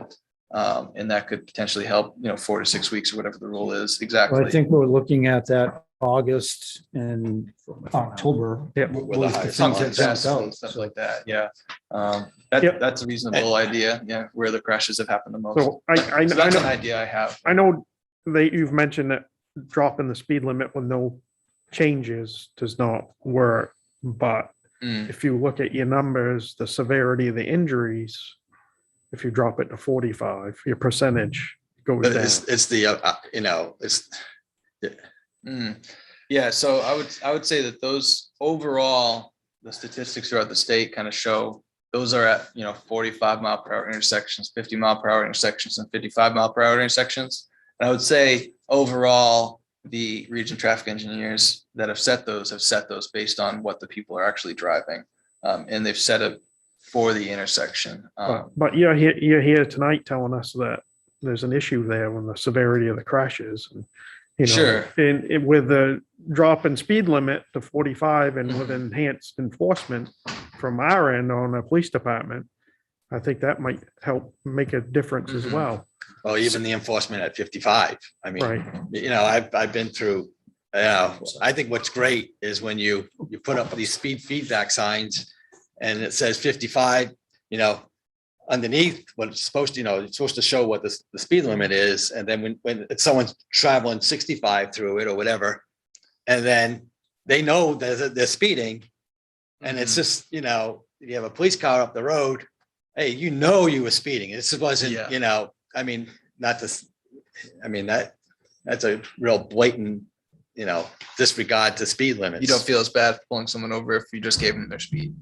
Yeah. Yeah, so I get, I mean, there's a formal process for setting speed limits. It has Yes. to do with the average speed and the 85th percentile speed. And Dave Allen is the one that has done that. And I'm not sure the last time he did it here, but I'm pretty sure he's checked it in the past. Oh, yeah, he's checked it in the past. Yeah. Yeah, so Keep Dave Keep pretty asking. busy here. So, Um, I mean, what you have to see in most cases, like I said, they've picked a couple where they artificially lowered it to see how it would work, and the results weren't great. And I think the last time we had a meeting on this, the police chief talked about that too. They talked about the speed limits and people observing. So I would love to be able to do something to get people to drive 45 through there. And I unfortunately, I don't think putting a 45 sign would do that. Put a toll booth in there. Well, Speed bumps. I think the thought on that was it's already 45 coming south. Yeah. Why couldn't we just extend the Yeah. 45 limit, past the intersection? these questions are for Dave. Yeah, it's not a safety. This office, is, first this of all. is, this is Yeah. a region traffic engineer. Yeah. We're not going to answer that. But you gotta question. I've had this discussion with Dave several So- times. If I were He to, gets upset when we talk Yeah. about speed limits. So we don't want to say too much and say something we're not supposed to, but I will say when you get out of that, past that left turn location, it is a pretty straight shot. The road is designed to be perfectly straight. And it's difficult to get people to drive slow when they see a straight shot, unless you start to get a bunch of like a roundabout coming, they better slow down or they're gonna hit a curb. But I think So- that's why Dave wanted the roundabout up the other end. Yeah, but like I said, we looked at that I and we know, saw I guess. Yeah. we did look at that after that meeting And 3 there- weeks ago. Yeah, we did, they followed up on that after, in that intersection, it's not perfect because there was a fatal there. We looked at the left turn crashes because there is multiple types of crashes that are happening there. It's a complicated intersection. There was a severe injury where someone pulled straight out of NC Hunt going straight across to turn left. And there was one where someone turned left. I'm not sure which one was your father or No, my father was coming straight coming straight. from Waldeboro through. Yes, and he was turning Wisconsin. left. Yeah. No, he was just Oh, he going was driving straight. straight. This guy Yeah. came right across. So there's been a Meridian. few injuries there. Yeah. Yeah. Yeah. I think it was really a lot. There was a little bit change at the intersection when my research in 2009. I think when NC Hunt came in, there was an additional right turn lane and Yes. the angles changed a little bit. And since that, there was 4 injury crashes, I believe, over that whole period. So that's perspective of that one versus this one. Yeah. This one had the 11 in the 5.5 years, and that one has 4 in the 12 years. It's 11 and a half plus years. So it's not unconcerning at all, but I think that one's around 17% injury versus this one's 63. So So we're 4 years out on that one. I don't know what to, I don't have any current changes planned at that one. Do you have? No, I mean, I think we brainstormed at the last session that we had and And I looked at the current, the crash costs for 20 years at the intersection itself, and it was around 1.7 million.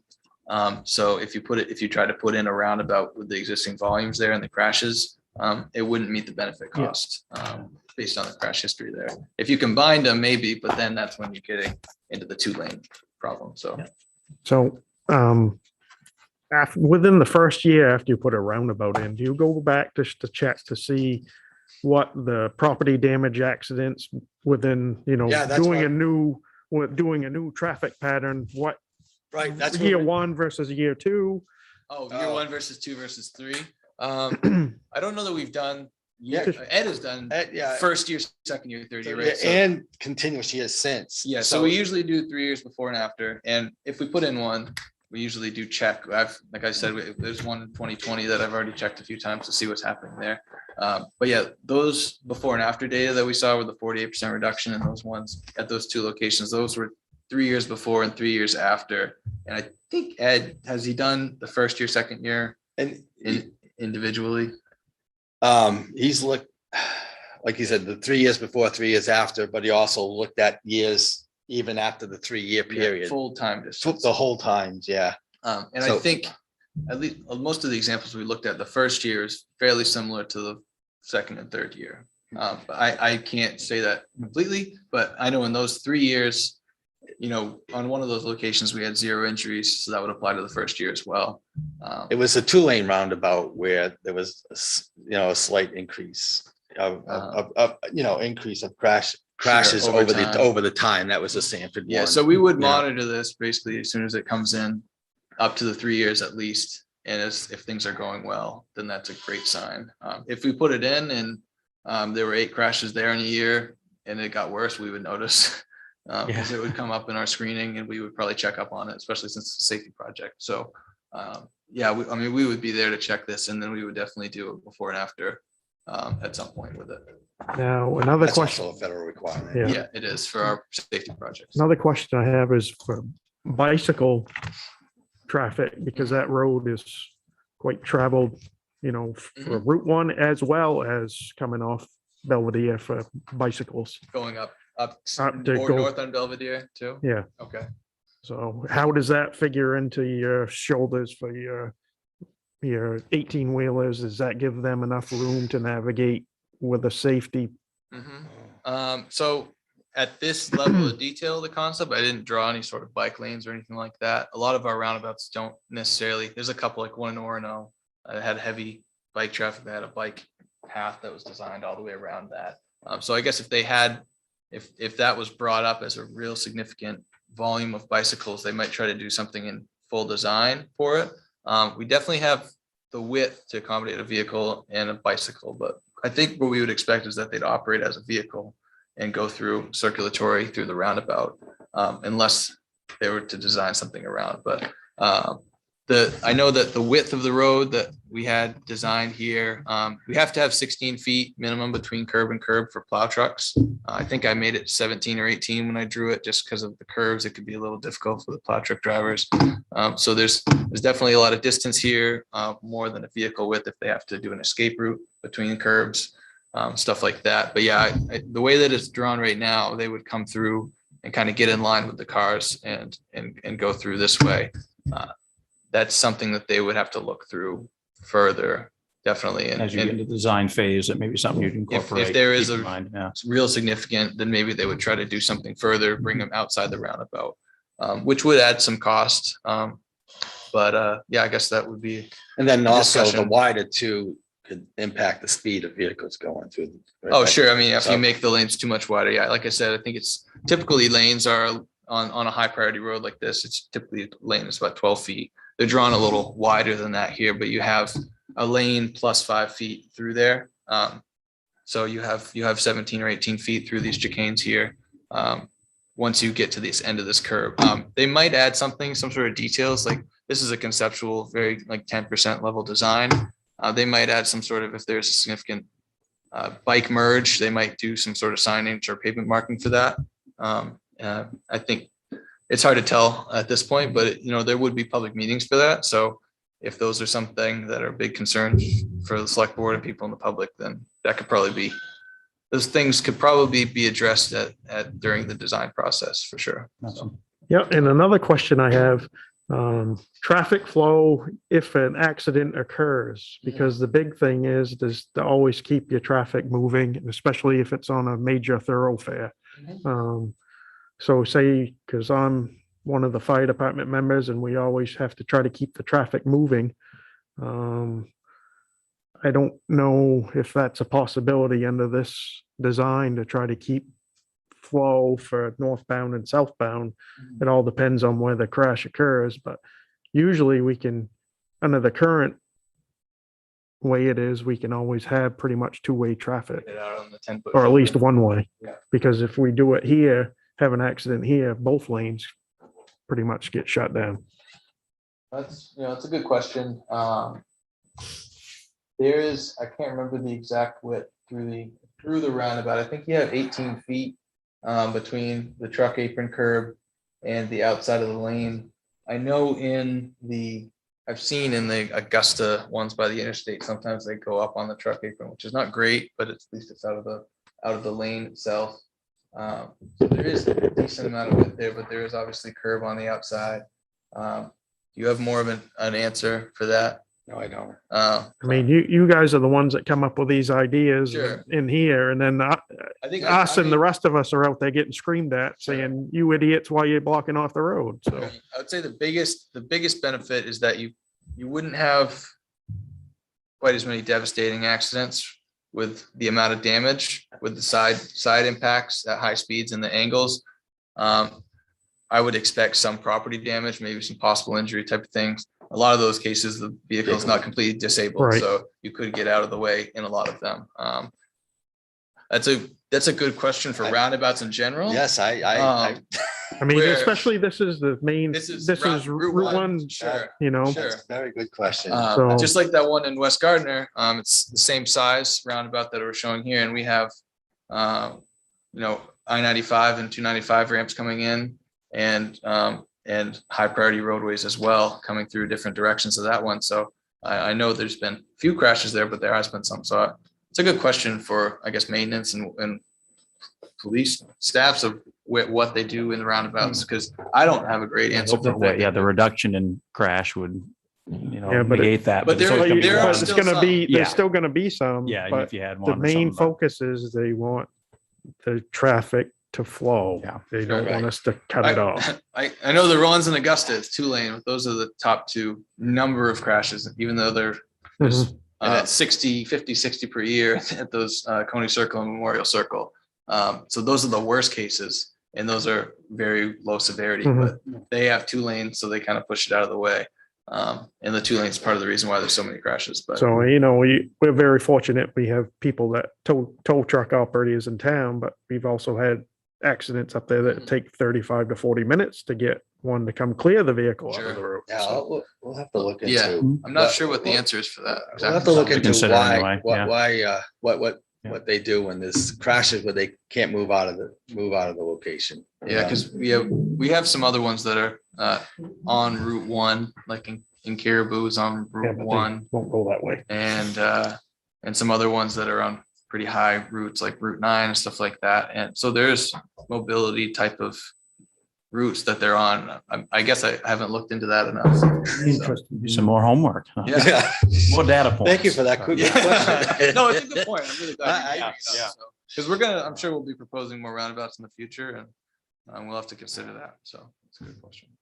I think on a, on a positive note, it's nice seeing things moving forward. We know it's going to take some time, and we'd like to see everything happen overnight, but there's a lot of data compiled here, and it's good to know we're up there on the list, getting things done. So we appreciate you guys coming in and putting the time and work into it. And yeah, any other questions from the board or comments at this point? Matt, wonder, anything is down that- there? Yeah. Is that red area, can that be, I mean, is that a ground level area, that It's- outer circle? So there's the red in the Curb, middle. like It say could from- be, sometimes they do a gray. It's just concrete. It's a concrete apron. But I wondered whether that's extra room for an emergency Oh, vehicle I to did get kind of- through, or to Unless send you- traffic yeah, through. Unless you have a tractor trailer coming through, which there is quite a few on this road, you could go up there. Like I said, I've seen them do that in Augusta, over by the turnpike, over by I-95. But if you do have a tractor trailer coming through turning left, you're gonna get pinched there. So But if a car goes over it, you know it. I mean. Yeah, Well, we've seen yeah. the- it's a bad. I was thinking back to Josh's question, Yeah. where you've got an emergency situation, you're trying to get traffic to continue to flow through. Can that red area be used for allowing traffic to squeeze through? I would be nervous about it, I would say. Okay. I'm nervous out there Yeah. anyway. Yeah, well, Because, I mean, if the truck's going straight through, they're not gonna use that whole width, but if someone is coming up to turn left for sure, that's basically designed so that the back of their trailer would take up the full width of that red area. So if they're coming through to take a left, they might not if you're up there, but if they're coming through to take a left, that back end of their trailer would essentially sweep out people that are up there. So that's why I would be worried about that. There's a lot of roundabouts in the country, so I'm guessing there's some sort of plan from maybe some other states have actually drawn this out of what they do when crashes happen. So maybe we can look in to see if anybody has I written give down. you a plan good for that. question. Oh, you thought you had all your data. didn't you? Yeah. Could you have a removable barrier that could come out of the center to make it an emergency exit In the That's- center or on the side? on the sides? Just enough so you could take, I've heard of that, like when there's like certain wide loads that go through, that they might do something through the center, but typically it's not normally Mm. uh, No, that's, done. that is a good question to look into, and we'll try to figure out what we can. And then definitely as they get through final design and public meetings and stuff, there would have to be a plan for what happens. We will have I that. threw you for a We loop. will let the Give you some more designers homework. know Oh. about that. Yeah, that's certainly. Right. I told you I did my homework this afternoon. No, but yeah, I mean, you saw the studies where there's North Carolina and those states have them on the high priority, high speed roads. So people have handled those in the past, so it would be good to figure out what they've done so that Mhm. police forces know how to handle them in this situation. So, yeah. We can look into that answer, and then definitely if we can't find it before we hand it off, like Dennis said, we will make sure there's some sort of answer along through that from final design. So. Like it. Yeah, thank you, gentlemen. Yeah. Do you want to get into the other two, or is it too Do late? you have time for tonight, or are we running too long? We have, do you still have Jan and? I still have you on there probably waiting, Yeah. but the board had asked last time that we touch on the two School Street intersections. Maybe we could have these guys come back via Zoom at a future date, or if you want them to talk about it briefly now. Briefly now. We can do it, yeah. Okay, as since long you're as- here. Yeah, Yeah, and I think the more important one is the one we get the most concern on is the one right out here. Main School. Yeah.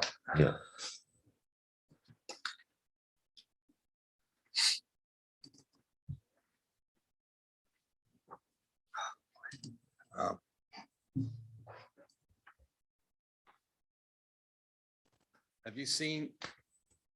Have most of you seen this presentation? It was distributed. I mean, we did provide it. And They haven't seen this. They saw some earlier slides from when we had someone else that's done there a couple of years ago, but Okay. I didn't have these slides. okay. I mean, we spent an hour just talking about, last time we You were can skip- here, we were here for can 3 hours, or 4 hours, Yeah, 3.5 three- hours. yeah. You can condense it. Yeah. hit the highlights. No. I'll let you go, Jeff. Okay. Yeah. Yeah, we looked at this. It was a bicycle committee. Is that what we? It's originally- our Safety Committee, right? Public Safety and Yeah. Accessibility Committee. Yeah. So we looked at some alternatives here. And yeah, I'll go through. Yeah. So there was the fatal crash in 2019, and people from the safety office did come down here at that time. And shortly after, you did have the 30-mile-per-hour sign was moved, not just from right after this intersection, but all the way up towards, Bangor Savings Bank by Great Salt Bay. Right. It's 30 from where it had turned to 35 as you come out of downtown. That was reduced to 30 all the way out to GSB School. Yeah. So it's Yeah. so it is. How do you feel as police and people? How are people following that? in I comparison? think people follow it. I that's my experience. I mean, 'cause we've drive through been- here too. The police department's been enforcing it on a periodic basis, but I'd say the majority of people are following that. I mean, And I they're think it's they're going both. much slower than Yeah, they were. Before, yeah. Yeah. And I Yeah. think so So, too. I mean, that's something in favor of changing the designated speed limit, I think. Yeah, and I think in this case, there's so many side roads, driveways, businesses, stuff like that. And Yeah. that impacts the Yeah. decision making in this, because, I'm sure Dave decided, did the analysis and, And there's part of the sidewalk going out there at some point in the near future as well. Yeah, They're there part is, of but it that's- too. So that's not there yet, but That's a few years off, yeah. But yeah, no, Fascinating. I've thought that people follow it pretty well since it was changed. So that's double- encouraging for this intersection. Yeah. At least. Scary. But yeah, anyway, so this is the 5-year data here for the School Street and Route 1B Main Street intersection. So you had, if you're looking at the distribution up here, there's 14 crashes over that time span. There was the one fatal, and then there's 3 possible injuries and property damage, 10 property damage. So you see the 28% injury, 29% injury. And I believe this was a high crash location, but that's not based on severity. So the one fatal crash, I believe it was someone pulled out in front of was it an oil truck or tractor A trailer? concrete trunk. Concrete truck. truck. They had just come to town hall and they were taking the left turn. Yeah. on Main. And it's really unfortunate. So that distribution that I showed earlier with the speed limits 25 to 55 and the different rates. So there are fatals and severe injuries at all the speed limits that we have. It's just the likelihood increases significantly at the higher speed ones. So a lot of the severe and fatal injuries that we have at these lower speed intersections are the unfortunate combinations of things like motorcyclist or a large truck at a right angle. So I would say that's a really unfortunate incident, but it's not necessarily characteristic of the other types of severity of crashes at the intersection. Going forward, we do have the crash diagrams here. This is that fatal crash here from 2019. And then you have some left turn conflicts here. This one's interesting because the roads are offset from each other. So you all know you have to kind of drive past the other person taking a left, and these people cut it short a little bit. So in an ideal intersection that's straight across from each other, you turn, before you get to the other left turning vehicle. You get a couple of rear ends. This is a backing up. Someone pulled out too far on the road, realized they were too far back, and then backed up. The rear end's over here. The driver fell off the motorcycle here. That was the C injury here in this diagram. These are the volumes here. You have over 11,000 vehicles per day northeast of the intersection. School Street is almost 4,000, and north we have around 600. And we did have a count here from this year as well. It was a different date, but it was this year in August for 12 hours. PM peak, or I guess through the whole day here, you have 2,082 vehicles approaching from the south. It was at 1,887 were turning right. So that's the 94 to 95% of the vehicles are turning right there. The left turns, it was 136 and 59 straight across. On the northern end, it's much lower volume, but it's kind of more of an even distribution of left turns, 97 left, 63 straight across, and then 135 rights. The through, obviously there's a lot of through traffic on the main line. And then one of the other major movements, which you all know, is the left turns coming from the north, turning down on School Street, heading down towards the Bristol and South Bristol, that direction. So those are the traffic volumes. PM peak hour, you'll have 217 rights from the south, 5 cut across and 9 lefts. And then from the northern end, there's 13 lefts, 5 straight across and 12 rights. From the main line, point out the 211 left turners turning onto School Street southbound. The AM peak hours here as well. It's over 200 lefts from the main line in that hour. Similarly, a high percentage, 157 rights from the south, and you have 21 combined for the through and left there. One thing we wanted to point out that was a big topic of discussion during the other thing that affects the cost of the different alternatives at this location is I think it's around 150 feet east of the intersection. We have this large culvert drainage structure where you see the guardrail before you get to Napa. And that's shown right here. It's a 102-foot long box culvert, 5 feet wide. And the idea is if you widen the road there, you either have to extend that drainage structure, or more likely with the new standards for drainage, as water levels increase and rain increase, whatnot, storm events are getting larger, you may actually have to increase that to a larger box culvert or even a small span bridge. So that is one of our biggest question marks and biggest concerns about any sort of concept that requires widening down there. And that's really close to the intersection, actually. So a lot of the different alternatives would have to do that. So that's right in here through this guardrail section right where my mouse is.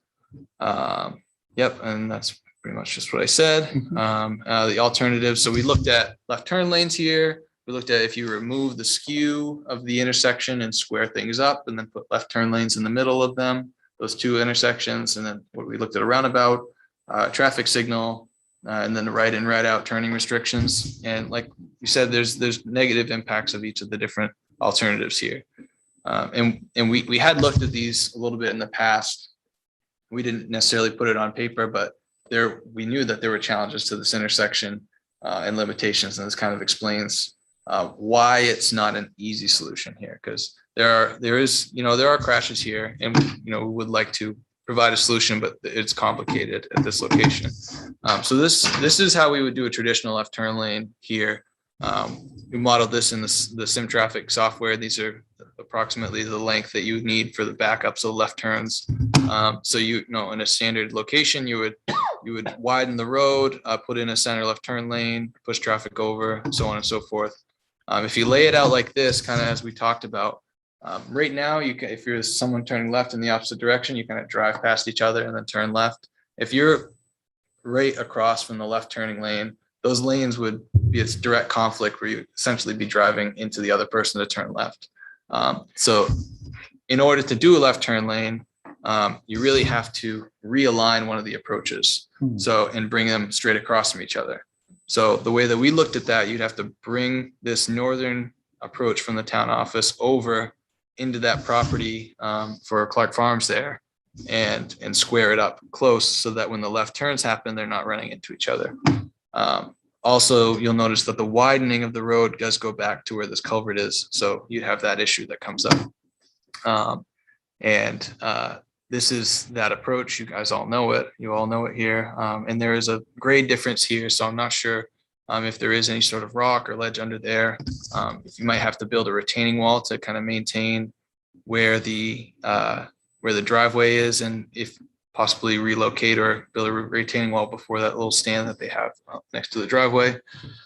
So we have rough cost estimates for pretty much all of these here that we've prepared.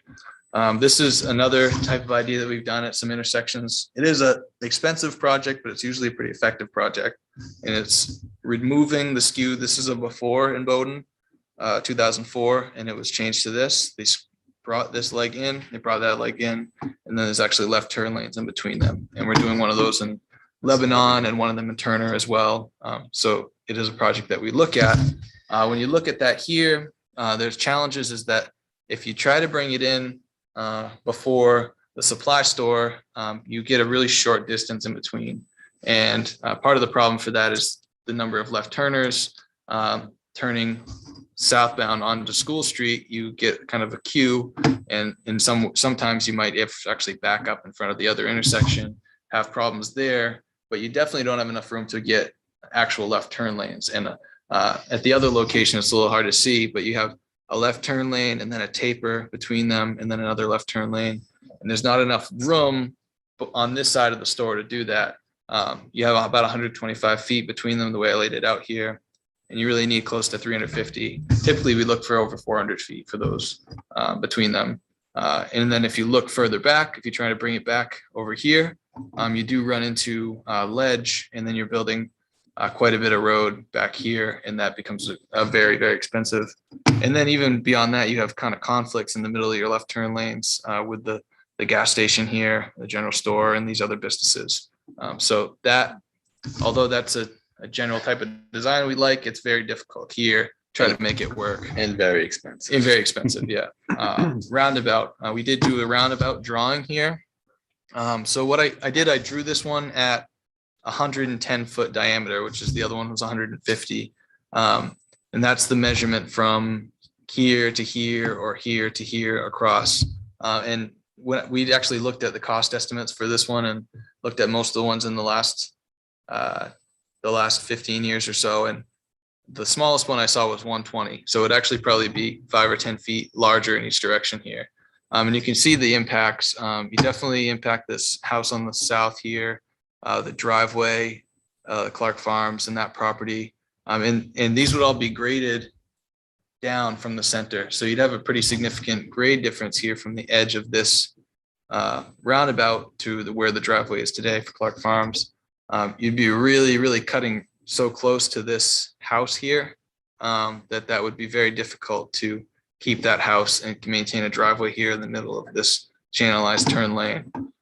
These two channelized turn lanes that I'm showing, that's not because of the number of right turns. That's because of the angle and the skew of the intersection. In order for even just a box truck or a single unit truck to take a right, or a fire truck or ambulance, you have to have a certain radius, and they can't come all the way down here and turn. It's too tight of a turn for them to make. So those are just so they can physically go through the intersection. So because of that, you got quite a bit of distance from here to here. So this becomes a quite expensive roundabout. And then it was brought up, pedestrians coming through here, especially once there's sidewalk in the long-term plan, to have it all the way down from downtown out towards Great Salt Bay. And I did mention before, some of the more expensive roundabouts that have been done in the state recently have been because of pedestrian designs incorporated. And there's really is some safety issues with roundabouts and pedestrians. And I mentioned it a little bit earlier, but if you put it too close to the intersection, you're really looking left because that's where all the cars are coming. And if someone crosses from your right, you might have your head turned this way and never see them I'll cross. see them. It's- So then you have to put in rapid rectangular flashing beacons, the flashing lights, and then it gets more expensive as well. And Um, Put them back. and you got to move them. Yeah, you got to move them back 25 to 50 feet, really, from where, so you get one or two vehicles in front of them. And then you're designed really, if you're doing that, your sidewalks out here and your limits are getting even further out. And one of the concerns that I mentioned to you in the past is because of that School Street having such a heavy right turn movement, people are looking to the left. They're not looking to the right. Mhm. And if you put the sidewalk On the on the south end, side yeah. of Route 1B, a lot of cars are not going to be seeing the pedestrians. You would have to move it probably 50 feet back down the road. So the design, like Dennis Yeah. is saying, if you don't want that to happen, the sidewalk would have to kind of wrap down here in a roundabout situation. And Oh, yeah, It- even yeah, even even the- existing, you're even saying, at a- yeah, even existing. you have a types. similar type of problem. So even with an existing, you might want to put it 25 feet back. So the first vehicles pass the crosswalk and then they turn left. So there's some challenges for that. And that's why this one's so expensive. Traffic signal. So we did from the new traffic count, the traffic signal is warranted to be considered because of the number of left turns on the main line and the conflicting vehicles in the opposite direction. It's not the side road approaching traffic because pretty much all those right turns are discounted because they can turn as soon as they stop at the intersection when there's a gap. But we were basically allowed to consider it because of those number of lefts. And when we looked at that, we did look at so if you don't put in a left turn lane, we ran the model and it would have a failing level of service westbound or southbound on 1B. And the queue lengths, these lines are back here in the PM peak hour. If you had no left turn lane and no way for those people to go around left turners, they would go all the way back to past Damerscott Hardware. So logically, you'd have to have a left turn lane at a signal like that, similar to that design we showed earlier with the northern approach from the town office being brought around and squared up. It's possible, but it does get more expensive.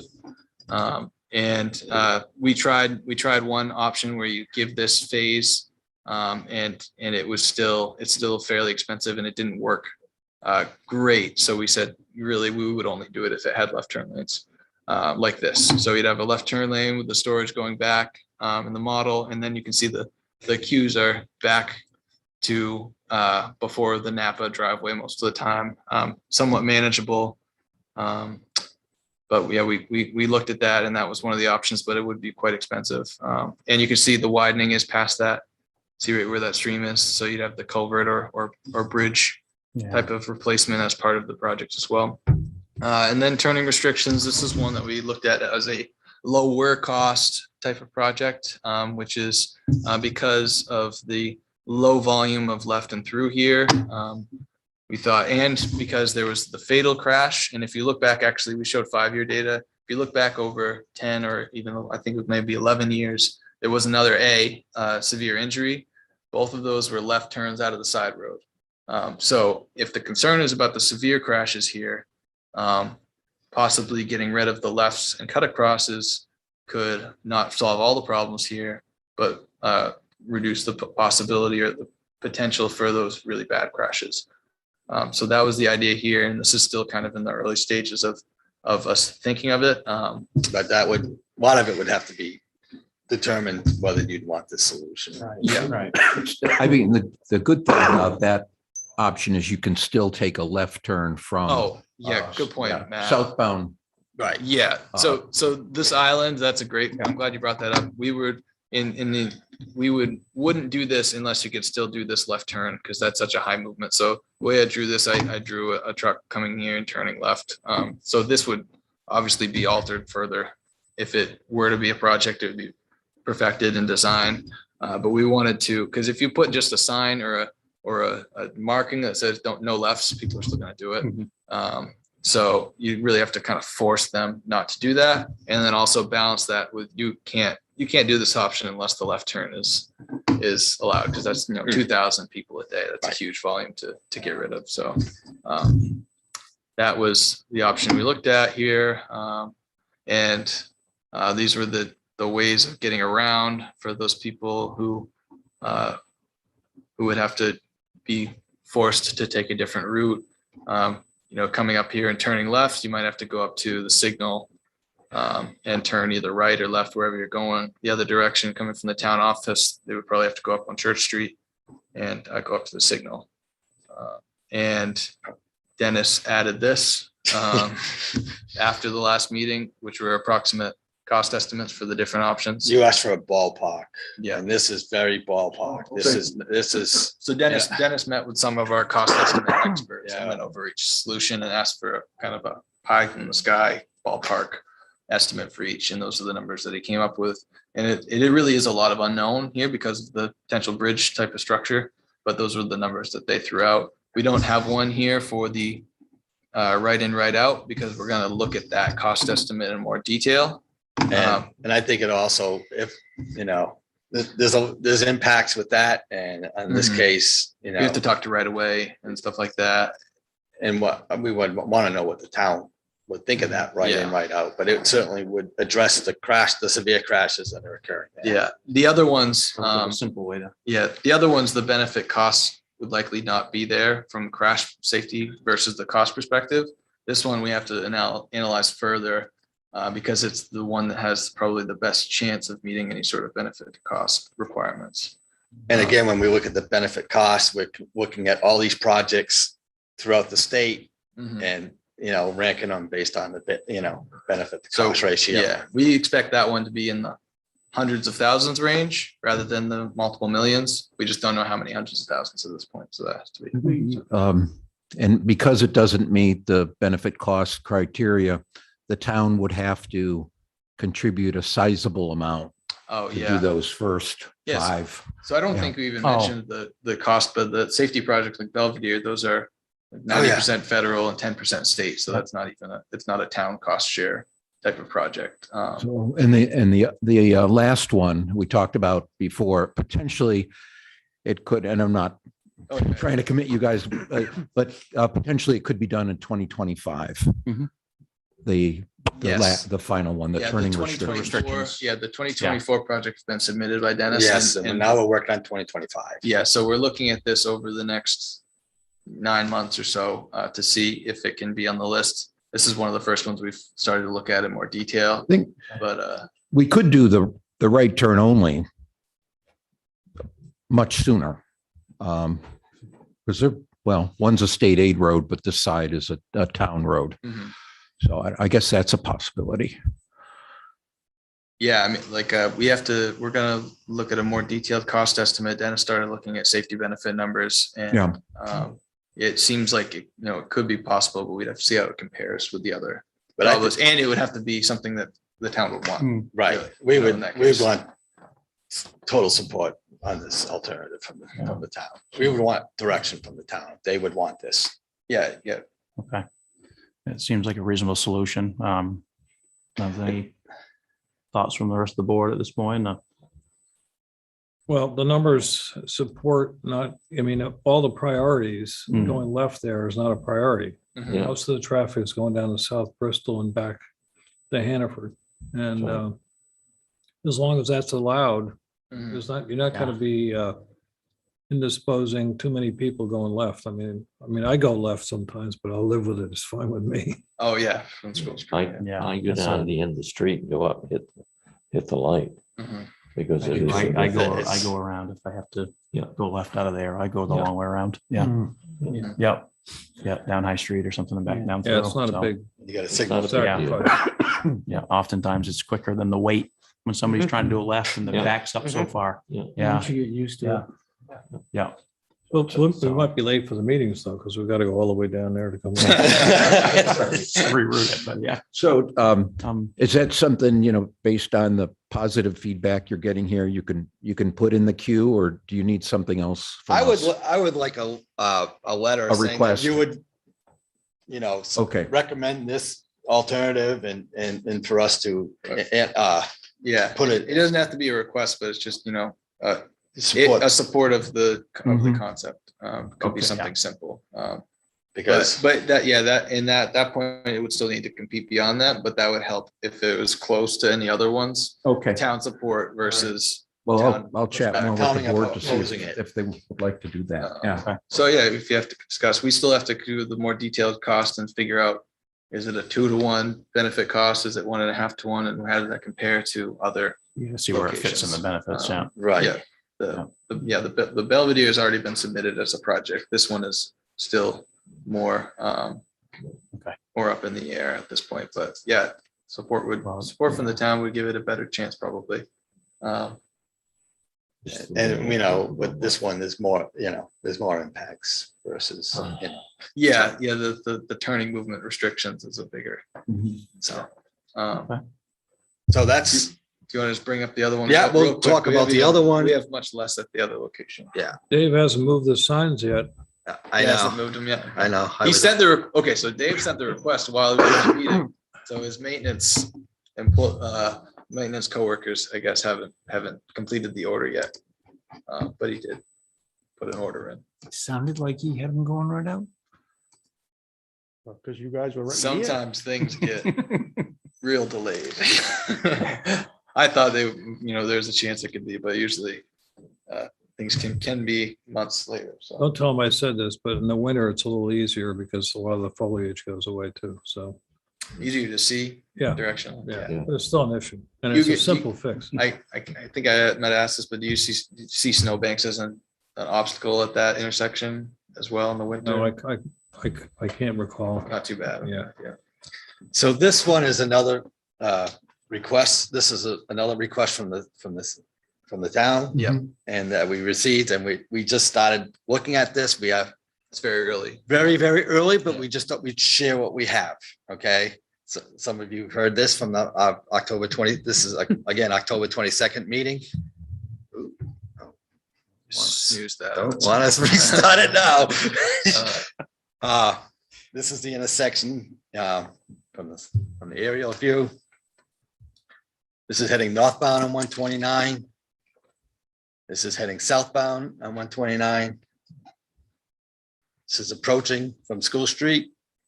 And you can see the striping that was added that Dave added in 2017. Where it tries to tee it up, but it's still not, you don't want the vehicles on an angle. You really want the vehicles on like 9 degrees so you can get better, sometimes that Pillar. Oh, yeah. Pillar. Yeah. the pillar between blocks the front and view back, yeah. and stuff, so you really want a 90 degree, but it's, it's better than what it was before, but there's still a skew to it. Mhm. Yeah, you can see. And we are having, I believe, a turning movement count collected. here, Yes, right? we're going to be This collecting. year. This year was too late, so we're going to look at, part of the analysis Data too is collection. In the spring or summer, we'll have a turning movement similar to what we had at at the other collected here. sections. Yep. Yeah, and here's the traffic volumes on School Street is about 3,300. South of the intersection is about 6,100 vehicles per day, and north of it is about 4,000. So you can see that a lot of the vehicles are turning right, just based on these volumes From the south, yeah. from the south. They go and turning right and turning left from School Street.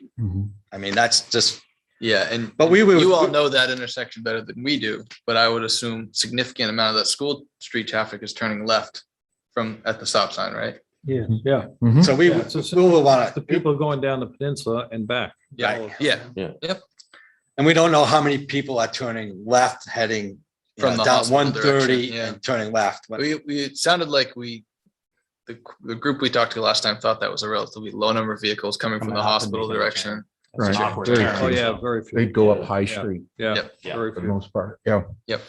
And we heard, I think Yeah. from the police chief that a lot of the emergency personnel and people going to and from the hospital cut across on High Street rather than coming down to this intersection as well. Yeah. You got that steep grade on High Street. Yeah, too, so that's not perfect either. But at least that intersection is teed up, Yeah. you know? So here are the traffic volumes, and we're gonna get more into detail next year when we have actual turning movement counts. Mhm. Here's the speed limits. It's like 40 miles south of the intersection, 35 on School, 35 in that area of the intersection. Here are the crashes. There's 10 crashes since 2016 up to like October. Mhm. So there's been 2 this year reported this year so Yeah, I far. think it was about 1.6 crashes per year over the 5-year period before this year. Yep. So, and here are those, you know, the top one is your total 10 crashes in the almost 5.8 years. There were 10 crashes in almost 6 years.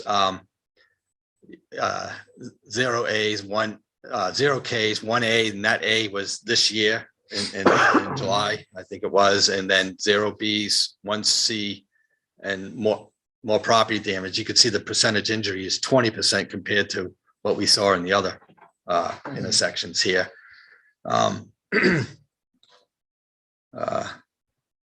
It breaks it down by time. Yeah, those are the surface condition at the bottom is dry. 80% of them were dry, and there was one in ice and one on a wet road.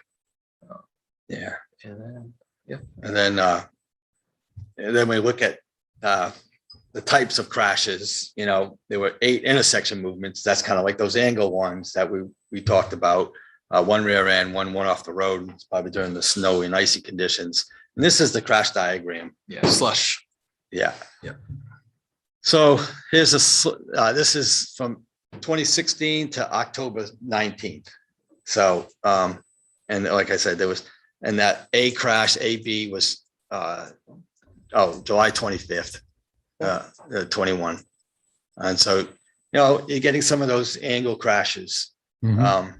And you know, we're somewhat guessing at this point. We're early in what we talked about last time is the signs, somewhat blocking sight distance, looking right, which Dave has that in the queue to be taken care of as soon as possible. Those signs be moved to get out of the sight distance. In addition, the skew of the intersection, you know, when you're pulled up and as Dennis mentioned, looking this way, you'll notice a lot of the crashes are actually coming from the left where you can see relatively easily that way. But what happens sometimes with these skews is you get so focused looking this way and you turn your head so far that your peripheral vision's gone. And then when you pull out focusing on that direction, you don't see the person coming. Right. So that might be what's happening.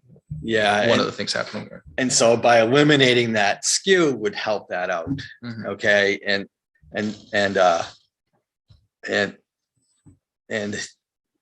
this is some rough ideas. This is Jeff, you want to explain your Yeah, the so concepts? we just drew this up over the last couple of days as an early thing. You know, there might be other alternatives that come up once we get the traffic count. But we wanted to look at what if we brought that in and squared it up as an intersection over here and just feed that up to as close to 90 degrees as possible. And so that people don't have to turn their head so far. The other one here is this becomes kind of what we call an offset right type of intersection where people turning right on School Street, and it would even allow some lefts for however many people do that. But the people turning right here would turn before there and get out of the way, out of the line of sight. And the only people on Route 129, 130 up here would just be going straight through. This would be one way exit and one way entering on School Street. So it would be much less confusion up here and it would be teed up. So Dennis ran the safety benefits. This one to the right had a more promising safety benefit, and it could change. We might, you know, potentially add more striping and like a right turn arrows down there to make it more clear. And then obviously would be signage like North Route 1B this way, north or whatever. Don't enter on that side, but This is something we quickly drew up to kind of think, And show the what we're ad- thinking about advan- at this stage. Yeah. And the advantage is the one on the right is that, you're not confused if the vehicle's turning right. They're out of the traffic. So the only Yeah. people that, they're out, was that about 100 feet or so? Oh, Between the distance, yeah. I'm not sure. Yeah, it's probably a little over 100. It's I would more than say. that. Yeah, it's a couple hundred. So, Yeah. So you get the rights, because it is a heavy right turn movement. So you get them out of the way for the, and you would also, looks like you would have better sight distance too at that new location. Yeah, that's either way. These are pretty much coming in at the same location, just by the way. But yeah, it would be easier to look left and right for sure. We haven't measured the sight distance. Dennis went out and looked at it today. I looked at it last time. But I think it would be okay. The only other thing that, Dennis and I haven't talked about much because we don't have the volume set, but we would probably look at a signal warrant with those number of lefts to see if that is warranted here, right? Yeah, we'd probably look at that. I'm not sure if there's enough mainline volume left, but there is a lot of left. So we'll look at that alternative as well. But this, these alternatives, like this is just very rough, but it's, this is acquiring property, which is very Right, yeah. costly. Mhm. And it's a significant impact. So when you bring that up, the 122, that's not very promising from a safety benefit perspective. The 532, might have a chance, but it depends on, how much the right of way costs and then how much you can salvage here. This is on existing roadway, but do you have to regrade it across to change the crown, stuff like that? So, we don't have any cost numbers at this point, but it's not the same level of safety benefit as, certainly not at Belvedere, but even at the other School Street intersection is a higher benefit than this. So this is very early stages. We'll continue to look at it. We'll get the traffic count and we'll maybe look at a couple other alternatives, but that's where we've gotten so far. Do you have any thoughts on this? I know that, I don't know where the right of way is. We haven't even looked into the right of way. I know that would take some right of way. It's a field through there. It's somebody's Yeah. property. One of the concerns I would have is making sure that we still are able to get that flow going from the south to right onto School Street and not push them down onto High Street. Yeah, Oh, yeah. Yeah. So these were both, I ran tractor trailer truck movements to be able to make definitely this one's fairly easy, but this one as well, which is why it's actually quite a wide intersection. And this is over a couple of days of drawing this, so get definitely more detailed. But you would definitely run, especially going down south towards Bristol and then coming back up right this way, making sure large trucks can make those movements without going over the center line. So another small factor there, people coming from Bristol Yep. down towards the hospital Mhm. do not regulate their speed. There's been a lot of accidents by the hospital where people have been going too fast. Okay. I'd hate to say, my office used to be across the street from the hospital. Okay. On the right-hand side. And I hate to think of how many times we heard crashes or screeching of brakes. How many people have been killed by the hospital? You should have that.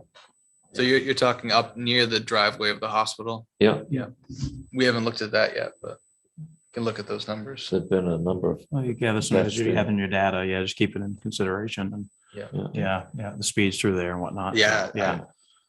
Do you get the impression, because I obviously haven't looked at this yet, is it like left turning vehicles from the main line or people trying to pull out, like with angle type of crashes? Do you know, people trying to come out of the hospital road. go straight onto High Street or left? No, towards- coming out of the hospital and turning left Mhm. or right.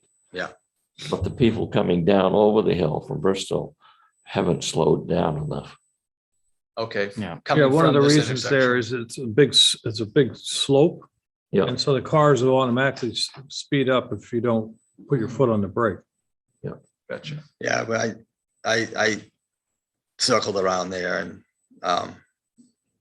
it was, I don't think people were doing 35. Yeah. No. no, No. well, coming both directions. Both really. directions, Both directions, yeah. especially going south. From the signal. I'll tell you another Yeah, thing, yeah. in the winter, going down that slope, you better have a good set of snow tires because it's Yeah. very treacherous. Yeah, and you got a little bit of a coming from Damascotta towards Bristol. You get near the hospital road and there's like a little hump in the Right. road. Yeah, You probably saw I that. saw that. It goes down and Yeah, So, yeah, as you guys are gathering some more, sounds like you need to gather some more data on this one, early stages, and we'll be interested to see, Yeah. what's feasible and what you come back with. So, Yeah, we we'll we keep may an eye on not this one. have, Yeah. we may not have a solution that is safety benefit large enough to be a safety project here, but Yeah. we'll look into it and we'll see what the numbers So we'll are. look into it And and see what, These might yeah. be low enough cost at this location if it's a high priority to do like a kind of an MPI type of thing, but we're Okay. very early on in the stages Yep. to even say. well, no, thanks for bringing up Yep. speed on where it is right now, and glad you're looking into it. So, do you like, gentlemen. I mean, what do you think of this concept? I mean, Which this, either, like when we talked One on the about in the right, last one- meeting about teeing it up, so you don't have that skew. Any thoughts on this, The guy across the street is gonna be kind of mad at you because the headlight's gonna be shining. in town. oh, the Yeah. house there, yep. Just Yeah, just Yep. telling you that right Yep. now from Yep. what I see. yeah. My only concern on the one on the right is how close it is to that hill that Yeah. goes down. yeah, there. I looked at, when I was out there, I looked at I remember you talking about that, Tom, about, because you're coming up the hill. I think you would, I believe you have adequate sight distance if I was looking at it in the right location. I was just going by memory. If Yeah, you'd have to yep. look at it more carefully, but you would have, I think you would have adequate intersection sight distance at that one. And I think you would Yeah, you gain, probably- you would yeah. gain more on the left. You might be able to curve south see of the over that intersection. hill, whereas you can't when you're back at the, Yeah, the vertical coming into it. yeah. So what you said with the headlights, we could try to redesign it to come in right here. Yeah, I think it across from Powell That's what we Lane. was gonna talked say, about that last Yeah, week. so I looked at that at first and you can't get it really quite to 90 degrees. You can get it maybe 10 degrees off, but maybe that trade-off is worth it. to Could be make it- acceptable, To not yeah. be putting the yeah. lights right into someone's house, so maybe we can look at that. Oh, yeah, all things to work into your Well, plan. So, The yeah. key, the key there is when you, however you come at whatever angle, Mhm. seeing down both sides. Because one of the other problems with the current situation is that if you're going left go south on Bristol, the other cars come over that other rise real Yeah. quick and you don't, and then also they're stacked up. Yeah. So there might be Yeah. 3 or 4 cars, one's going right, one's going. Mhm. And you've got, it's tricky. So, but if you move it down further, you might have a longer view on either side that would prevent that kind of a problem. So I'm in favor of the one on the right there, but what I'm saying is, when you look at it, the offset of maybe having a sharper, instead of a 90 degree, but 80, 70 degree, might be you still get the visibility both directions that Mhm. reduce the risk. So we'll look at that. Yeah. Yes. Yeah, guys look into that. Yeah, thank you. But that one was at a 90. This one here is Right. where the That's why we location did would it first. would but be to that's get good it at point a about the 90 house, degrees. 'cause, Yeah, that'd be like. Yes. So Everybody would get yelled at. Yeah. Give up 5, 10 degrees maybe to make it And I, feasible. So, yeah. and there would be less impact on that. Yeah. On the too, property, yeah, but- it'd be less right away, yeah. Less land to buy too. What's that? Must be less land to buy, so. Yeah. And I know how expensive land is, so Yeah, I, this is gonna be really tough to meet the safety. That is gonna be tough to meet the safety benefit. And the only way that met this, by with that alternative, taking the rights, that heavy right turn out of that intersection, first of all, had less impacts on the intersection on the left. Plus, when that car's gone, it's just easier for the vehicles to know that, oh, they're not, they're turning. Oh, They've yeah, already absolutely. turned. Yeah. Normally we would put like an Yeah. offset right turn lane, but this would Yeah, act yes. like an offset right turn lane Right. because they're already out of the traffic. Mhm. So you don't have to think, oh, are they going straight? Are they turning Are they- right? Yeah, they're not using the signal. Not they're using the turning, blinker. Yeah. Right. So that's the advantage of that. Mhm. So, Yeah, so this one. And we that's need to what gives look it at a one. better safety benefit because you're taking those rights out. Oh, you guys Still, keep it's- forging ahead and gathering your data and Yeah. see what you come up with. Oh, Got some stuff appreciate to it. reach back out about. Yeah, yeah. Thank We'll- you. We'll look Well- at those Q length, the line, how far they stack up from the forecast numbers for the roundabout. And we'll try to look into that, what happens when there's a crash and what the first responders do as well. Thank you, Joshua, for stumping us. That's what I'm here for. Yeah. Thank you, gentlemen. Thank you. I don't think All there's right, any other thank questions you. on the board. We'll let you wrap up and get. Yeah. So, you mentioned you're gonna talk about the north side and what you, if you'd like us to look into that alternative. Route 1B in School Street. One B in School Street. The one on 1B in School Street, Yeah. Yeah, The restriction. northern end. restriction. The turn the restriction. right? restricted lane, definitely. Yeah, Yeah. yeah. Yeah, the right turn Oh, and then with the island that allows for a left turn onto, Yeah. onto a school There was a from General southbound. consensus, so that was worth looking into. I'm still processing. Just do processing, but Oh, no, yeah, yeah, I was just gonna, after the board has time to think about it. Yeah. At the next meeting, I'll ask them whether but if you could, I'll ask them whether or not they want to send a letter of support, but if you could send me that PowerPoint, that'd be great. Yeah. with For the the- School with the Street Cost one. numbers Yeah. on it. Yeah, Yep. yeah. thank you, Okay. gentlemen. Thank you. Thank you. Thank you. Thank you all for your time. Hey, Almost 3 hours again. it is what it is. You're here. Keeping our Adam. Important stuff. It Oh, is, it it is. is. I appreciate you. Yeah, all the time you put into it. That's all right. Thank you. Nate can sleep with his eyes open. He That's doesn't- right. That's right. Oh, thank you, guys. Thank you. You certainly brought a lot of information to us. yeah. No doubt. I didn't see many closed eyes throughout. Um, Need help breaking this down. Matt, do you have, is Jan, are they ready to come I on think so. I'm seeing there were board? Okay. 4 participants now. So there's Yeah. still- Still a few hanging on there, huh? Yeah. I think they're there. Yeah. Hope you had supper before you came. It's probably still ringing out in the lobby. out Did you there, want- right? Oh, you put Would it you all on want to the take calendar. a quick break? I don't need to. Okay. Already keep took rolling. We can keep rolling if, do we, they need some time to set up? You want to move on any action No, I- items or? Jeff, they're ready to just click right on, right? Okay. currently muted. John or Mike, are you there? Yeah, we're Okay. here. Okay. Okay. Thanks, Dennis. Probably muted. Thank you, guys. Yeah. I'm here. I'm here. There we got go. Jan, I see Mike. Okay. Thank you Gentlemen, thanks again for, for waiting. thanks for Okay. hanging in there. Oh, Yeah. Sure. So, yeah, there were 4 or 5 items that the board asked about last time.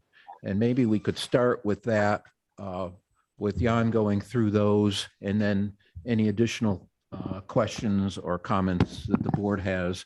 I would like to ask the board to approve the 60% design tonight. But let's see how that goes. Thanks, Matt. The items that Matt had mentioned, there was a couple of questions that came up at the last meeting. One had to do with the treatment filters that we're proposing for quality treatment and that would be located in the catch basins themselves. And each catch basin will have 2 filters in them. And those filters are required to be backwashed, pulled out and backwashed, twice a year. And then every 4 years, you'd look to replace those filters. And the filters themselves are about $185 per cartridge. So there's 2 cartridges per catch basin, and there's roughly 9 or 10 catch basins, or 10 or 11 catch basins, something like that.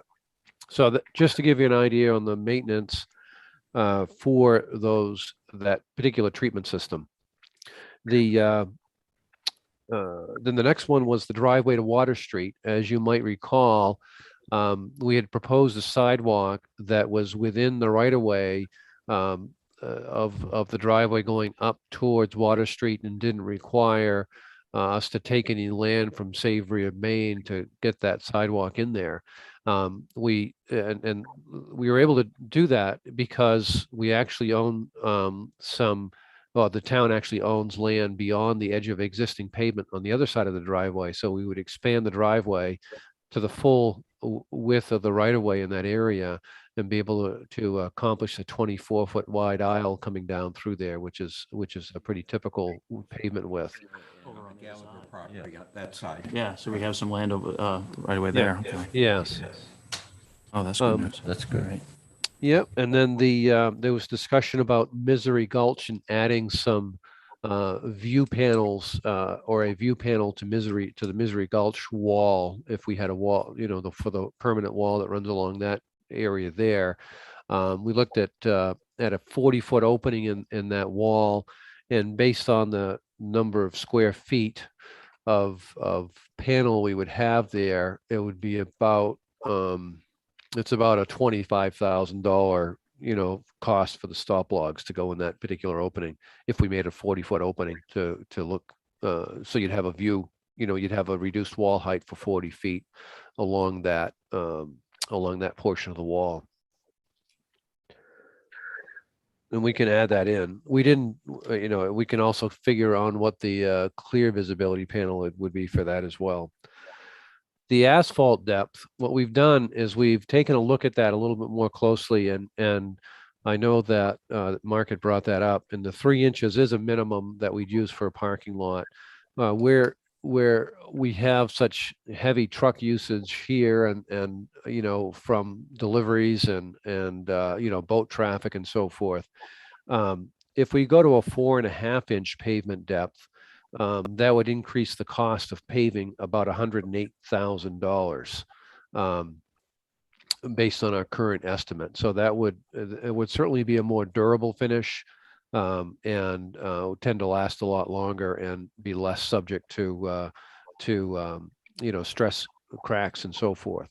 So John, did you say 100? I just want to make sure I got the number 187. No, 108.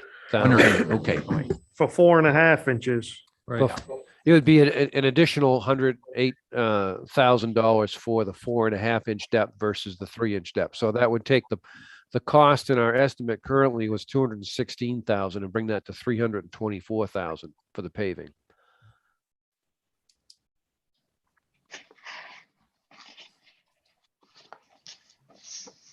And then there was also a question about video to install this, and I think Bob Fonts was going to forward a video. I don't know if the board got that or not, but that we do have a video, and if they didn't, I can certainly find it and forward it to the board. I can do that. I have the video, so I can forward that to the board. I don't believe we've done that. Yeah. Yep. And then we're going to hold back there's some discussion about potentially holding back the pavement in the area where if we had to phase the project so that the wall got built at a later time, could we hold back putting new pavement down? And I think that there's a real benefit to that. I haven't calculated the area and the cost reduction to do that, but there would be a cost reduction to be able to do that. You'd have to live with, the existing pavement for a portion of that area. Although we are changing the grades, so that may not be, the more I think about it now, that may not be a great idea. We may have to do something with paving there. Maybe we just keep a base pavement there or temporary pavement. If I could, Jan, let me just explain that item a little bit. We were thinking that, well, I think it's almost a certainty we're going to have to go with a 2-phase project because $3 million likely won't cover the whole thing. And the thought was, well, how much of the first phase are we going to have to tear up to do the second phase? And definitely the park will be torn up. So we don't want to invest any money in the park before the wall goes in. So the thought was, well, what about the asphalt? Do we really want to put down 3 or 4.5 inches of asphalt?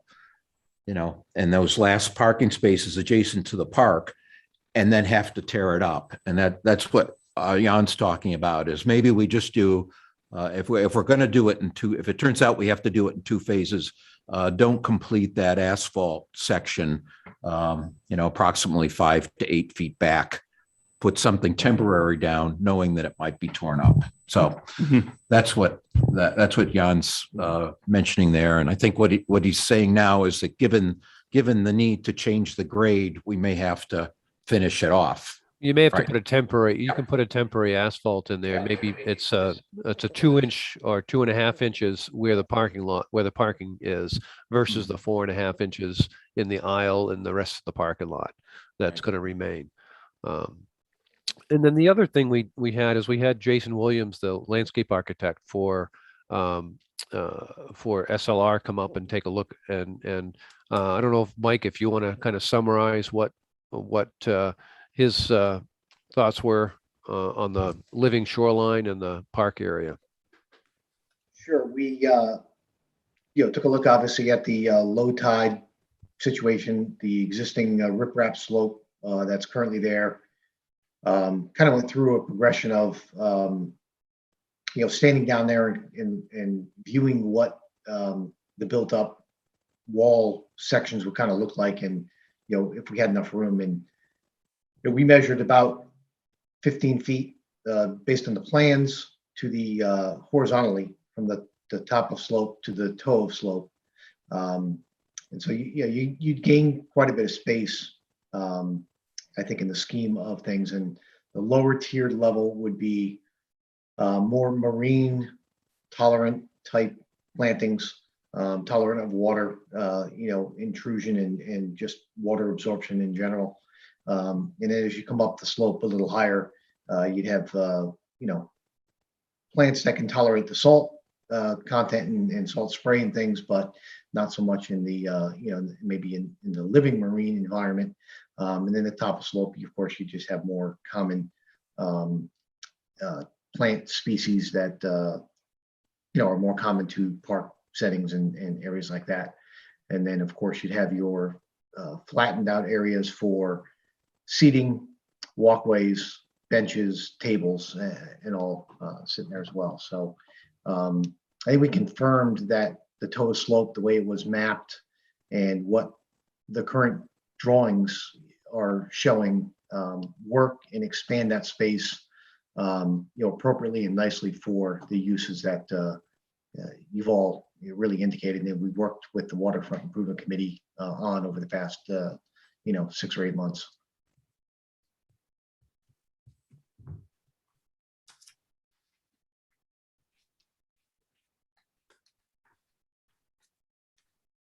So I got a question.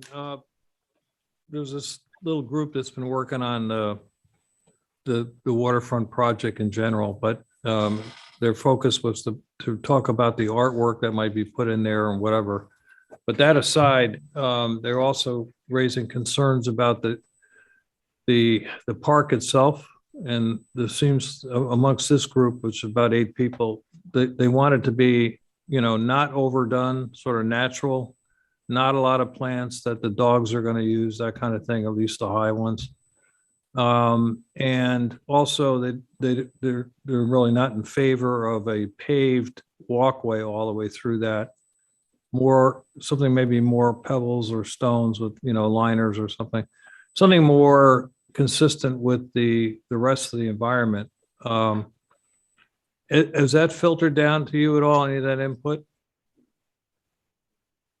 Currently, the plan is showing a crushed, basically crushed oyster shell, stabilized crushed oyster shells or seashells as the walkway surface throughout that park. I don't believe there's a whole lot of paved area in there except the pavers at the entryway itself, which would be coincidental or in line with the Taco Alley area and walkway. So that would be kind of the main entrance. The remainder of the walkways in there are like I said, a crushed shell surface. And then there's grass areas for the sitting areas. And then, of course, the planting areas would basically be in the curved wall areas, I think that we've shown on the plans there. Those would basically be filled with special soils, but soils, to enhance and allow the growth of those marine species that have been selected. The other thing is they were talking about looking into whether or not the width of the park could be extended by getting the appropriate permits from the government, et cetera. Has anybody considered doing that, looking into the permitting? Because that whole area is pretty much tidal, and there's not a lot of uses of that area. And it wouldn't really, I don't think, affect the aquamarine activity there, but has anybody considered looking into extending the width? We've had some- that. Yeah, go ahead. Go ahead. Okay, yeah. So we met Jason Williams, the park architect, out there a couple days ago with Mike, and you could tell Jan's a little bit under the weather, so he didn't join us. But it would be a major cost to extend the riprap out. And even if the big question is, would the Army Corps of Engineers and DEP allow it? So what they've done in this is they have some bump outs, but they're for the living garden, that the living shoreline that Mike was talking about. And we'll have to get permission for that, but that I would hope that'd be a positive, especially for DEP. And then aesthetically, it's going to be a plus. Okay. But as far as bumping out the whole park, no. Okay. What are these things? These are rocks? Those are new boulders. Yeah, those would be Up boulders. here? Yeah, we're looking at do you have your drawing there I do. in front of you? This is the page after C10. It's it's labeled MA2. It shows the park design. And I'm just wondering, why are those boulders going in up there? Are they Yeah, structural or what? yeah, that's part of the park design. But I mean, is it But, structural? Is needed for structure? Yeah, go ahead, Mike. Could you describe why those boulders are where they are? Yeah, I'll be happy to describe it. The riprap slope right now is a simple, well, it's a steep slope, something like 2-to-1 slope going down from the end of the grass area straight down to the the tidal area, basically, of to the river itself. What the boulder, the kind of curved boulder areas allow us to do is build up those areas incrementally to kind of flatten out and extend horizontally the park, I think, to what you're talking about. The criteria we've been basing it on and going in terms of permitting for is to not extend boulders or other activities riverward of the toe of that slope that exists today, because that implicates a whole different kind of permitting activity based on the elevations that are there and what has to be done to make that happen. But the boulders are placed at or above that toe of slope currently, and what's shown on your plan here. And we confirmed that basically the other day. That's what one of the things we were out looking to confirm, that the way we have it designed, works for both the permitting activities and I think gains you the space that you're talking about. And so you do gain some horizontal space because we'll build those boulders up vertically to some degree. And if you actually looked at page SD2 on there, it kind of shows you a detail right at the bottom right-hand corner of that that page. If you happen to be able to look at it, it kind of shows you how we would build up the boulders and then plant inside those areas with those, like you said, the marine species that that are appropriate to those zones, depending on which level of boulder you're at. But that, I think what Tom was asking is if you go to the far right side of the walkway near Savory Main, there's now new boulders put up north of the walk. And is that just part of the design of the park and for aesthetic purposes? You see Yeah, I where I think we're mean? Yeah, but I'm all the also, way to the right-hand side of the page, Matt. Yeah, aren't you? yeah, This- that too, yeah. but I'm looking at these. Are these subterranean or are these on the surface? Oh, yeah. You're looking at, that's the wall. No, I No, think. no, that's not. the Well, he was wall. looking at the darker colored boulders on the south side of the walkway. So you see that where you could see where the riprap is in kind of a light gray, and then it looks like newer boulders are put in a darker outline. The ones that are adjacent to the walkway, they just follow the line of the walkway. Are those subterranean or are those on the surface? And if they're on the surface, they're taking up, walking space. And why are they there? They're there because of the grade differential between the existing riverbed area and where the proposed walkway is going to go. So in order to build up the grade there, we need some kind of vertical wall system. The boulders are the Underground? Is other it wall underground? system. Is it underground? No. No, they're above ground. Yes, they're above ground. Just like they are now above ground, but they're just on a slope as opposed to being in a vertical wall situation. So we're going to basically build a boulder retaining wall, for lack of a better term, but effectively it's a boulder retaining wall all along that walkway to be able to build up the grades and create the pockets for the planting, and then a higher elevation so we can gain to the elevation that similar to what the parking lot is at now, that roughly that elevation 8, so that we could have a walkway, in line in terms of the same slope or same level that the parking lot's at today. Okay, thanks. I hope that makes sense. I guess Thank you, Mike. my question on that, if I can ask, is that the park now is pretty level. Why would we need boulders to form a retaining wall near the walkway?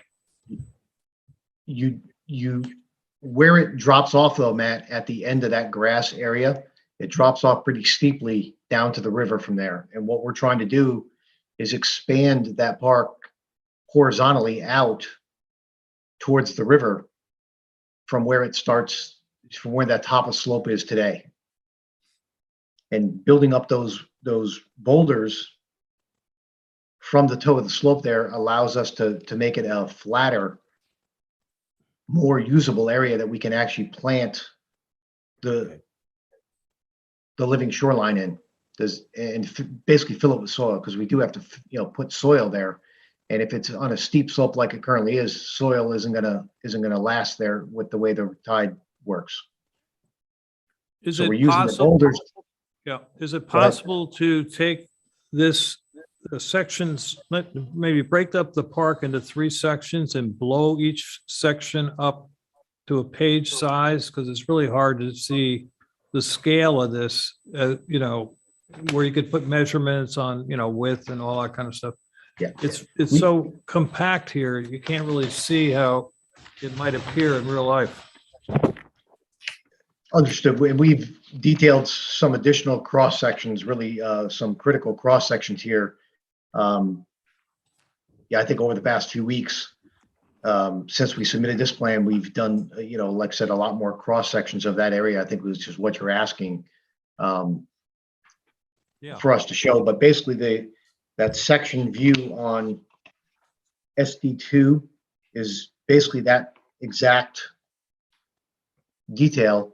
It's just not specific to any one area. It's just how it generally will look being built up, with the river being on the left side of that and your walkway eventually being on the right-hand side of that view. Back page, lower right, cross section from the slope. So we're looking at we're picturing the existing riprap and building that up. right?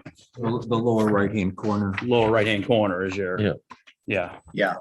Yeah. So we're- I get a question on the walkways that's gonna be in the park. It would be all ADA compliant. Correct. It's a stabilized, well, effectively stabilized gravel, but stabilized crushed shells is what Jason's, specifying. Stabilized being it'll compact and stay in a hardened state without being, too loose for anybody to, to walk, or frankly, they could wheel, a wheelchair, or use a walker, or whatever, ADA compliant situations exist. But yes, it would be a hard, compact surface, but appear to be a gravel crushed shell, basically. Okay, thank you. Sure. Okay.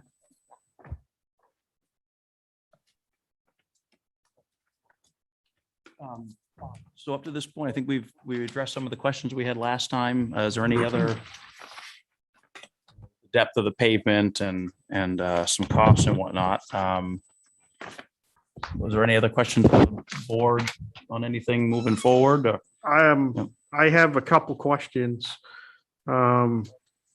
Technology's changed over the last few years. Is there any other materials, composites, or anything else you may suggest to, for some of these, the wall?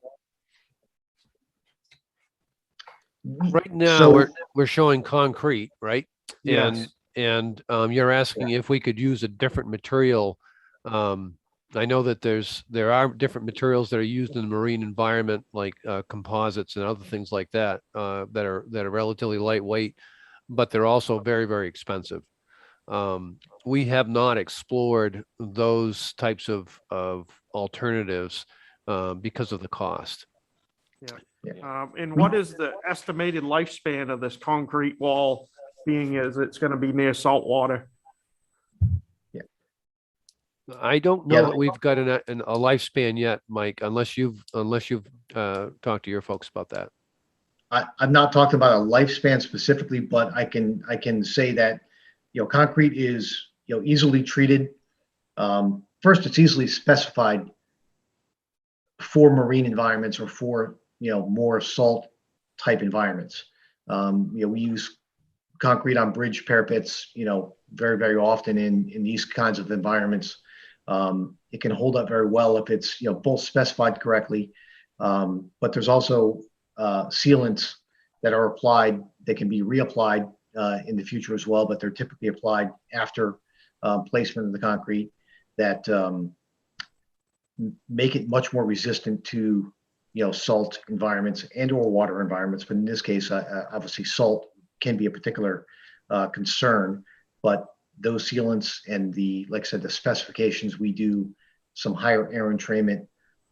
We can add other additives into the concrete mix as well, to make sure that it's, compliant or appropriate for this type of environment. So we're not concerned about using concrete in this environment. And, I think we did explore a couple of other types of materials, particularly wood was one of them, but exposed sheet piles, I believe, was also another potential, visible surface that could be used. But I think working with the Waterfront Improvement Committee, I believe both from a cost perspective and just a visible aesthetic perspective, those were not necessarily the preferred alternatives. Okay, thank you, Mike. Another question I have is the test pits. When does that, on the timeline for test pits, are we going to do that before bidding? So at least we get a heads up of what's going to be down there, or what's your recommendation on that? We've already conducted borings, a number of borings along the wall alignment. So we have that already in place.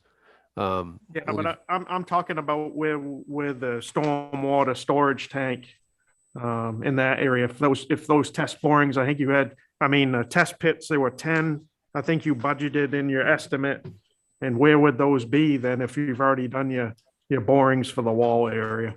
Well, a lot of times we'll budget, in our cost estimate, we budget test pits to locate, finally tune where the location of a particular utility is before we go and dig in an area. So that's what those test pits are meant to do. We've already had borings in the area where the tanks are proposed, and have enough borings throughout the parking lot to have some comfort level as to what the soils are in that area. Okay, and you had an illustration on here with a stop log panel. Is that your illustration for the design for the boat launch, or you have a different design for the boat launch? No, the boat launch is going to have that same aluminum stop log panel, and it'll have two intermediate posts. What we've done is we've based the openings on 10-foot increments. So all the panels will be 10 feet long. And the panels, depending on what manufacturer you use or you end up with, you can either specify them at 6 inches or 12 inches tall, so that, you know, your setup can go fairly rapidly. But we wanted to have all the panels be the same length, so we're not looking for a 6-footer over here and an 8-footer there to fill that opening. So the openings at the boat launch are 30 feet, and you'd have two intermediate post locations that you'd have to set first, and then the main entrance to the park in the center of the park is 20 feet wide, and then there's one additional entrance next to the pump station that's 10 feet wide. And then in addition to that, all the openings, the view openings in the wall, if we went with stop logs, those are also based on a 10-foot increment. So those would have intermediate posts at the 10-foot increments that would have to be set up, and then the stop logs would all drop in. But they're all aluminum stop logs, and all the openings is what we're proposing. And you had mentioned the cost for the yearly maintenance on the filtration system. What about the flapper valves, the duckbill flapper valves where the water is let out? Yeah, those would have to be inspected and made sure that they're functioning properly. I would think in that same, what I think the town would probably want to do here, because you've got some, you know, you've got a lot invested up, you'll have a lot invested in these systems, is to either have train your own staff, or have an outside company come in on a regular interval twice a year, do the filter maintenance on the catch basins, and then also examine the duckbill flapper valves that are at the pipe outfalls, for make sure they're functioning properly, make sure there's no debris that's caught in them, that's keeping them open, that sort of stuff. And then also you could also do the storage system will have some openings in the top, almost like a well opening, that you can go down and sample the bottom and make sure that there isn't any sediment accumulation, or there isn't excessive sediment accumulation in portions of that system. So that's all going to be part of the maintenance plan that'll be developed that goes along with this project. Okay. Ask my questions. Right. Thank you, Josh. Any questions? At this None point for from the me. board? Yeah. All right. We just want some direction now, right? And Yeah. I'm just sensing maybe you'd like more detail on the park, and maybe more discussion on the park. If that's the case, and the balance of the project looks okay, I guess I'd be asking you to approve the 60% design with the exception of the park, and we could give you more information on that. Does that sound workable to you, from the standpoint as we don't want to hold you up, Jan and Mike, from completing the 95% drawing? So if the board said okay with everything else except the park for now, is that workable? Yeah, it is. Okay. So if that's a concern, I'm just Oh, I'm just feeling yeah. I'm looking at the park and I'm looking at it and I can read what they're trying to do. So Yeah. I'm good with the way it is. Okay, Right okay. now. So- Some detail stuff But it's that's- it's As workaround. far as I'm Yeah. concerned, we can move Yeah. forward with everything. right Yeah. now. Yeah, we should move forward with Okay, that. so that may not be an issue. I think the Here. park can be very flexible is what we do. Yeah, and like I said, that's probably going to be part of phase 2. Yeah. Which won't be done Right. in the near future. So, Well, And you have the. I'm commitment. okay with what you just said, Josh, but I do think that there, some people would like to see more detail on the park and maybe, we can talk about it offline. Maybe you can communicate it to them. Well, they can, and that's in that next series of Yeah. processes and stuff. Yeah. So we don't want to get caught up in the small detail right now. We want to move them along to the larger stuff and then the smaller detail with the park. I'm just looking Time. at it from what I do for my living and I'm looking at the design saying, Yeah. yeah, this is fine. This is Yeah. what it's supposed to be. So. Yeah. Well, it's going to be done later anyway, and it's a lot more flexibility Get a on lot the of park than there is on the other. on the- Yeah, That's right. Exactly. So. Now, the one thing with the park is that that's where the a lot of the permitting comes in, is when we do at least the DEP and Army Corps permits come in when we get those plans to a point where we know what the impacts are. So then we'll have to move forward with that particular permitting. The FEMA permitting, we're going to have to know a little bit about the park because the verticalness of those walls, portions of those walls may play into the characteristics of the wave run up and everything else that the wall is going to resist. So we are working on getting those components, the park component. We want to get that further advanced so that we have enough information to start the permitting piece of this. But that wouldn't really affect some of the aesthetics, like the plantings No. and all that. No, No. Okay. I will make a motion. We accept the 60% plans And to proceed with the 95, right? and proceed with the 95. I'll second that motion. All right. Any discussion? All right. All those in favor? All right, motion passes. So we'll keep moving along and thank you, guys. thank you. Thanks. Yeah. Thank you for being Thank you for patient. hanging in there. Yep. Sure. Thank you. Thanks all. Bye. Have a good night, guys. Thank you. Right. Thorough presentations there. Matt, you have some verbal notes you want to go through real quick? Yeah, or you I'm going to wanna- go through them really quickly. 'Cause you're I'm gonna 3 time hours ya. here, 3 hours. So, Yeah. okay. I just wanted to note for the record that you approved the assessor contract last meeting, but I changed it to reflect something I had talked to Rob Duplessis about, and that was he gave me a monthly cost and I wanted a per diem cost. So I changed the contract before I signed it and just wanted to put it for the record. Okay, that's Yeah, fine. yeah, okay. All right. And then I'll skip the Main Street sidewalk update. We did have a good walk with all the main DOT folks, but I could tell you about that later. One thing that I do want to talk to you about, though, is we are planning ahead for the change, the transition from Bob Fonts to somebody else. And I know the board likes cooperative agreements. I do as well. I went yesterday, I had heard that Booth Bay Harbor was looking at hiring a planner. So yesterday I went and visited with Mike Tangpo, who's the chair of their selectmen and their town manager, Julia Latter. And the two towns have a lot in common, Booth Bay Harbor and Damascotta. And what we had talked about in concept, and we're both going to review this with our respective boards, is sharing a full-time planner.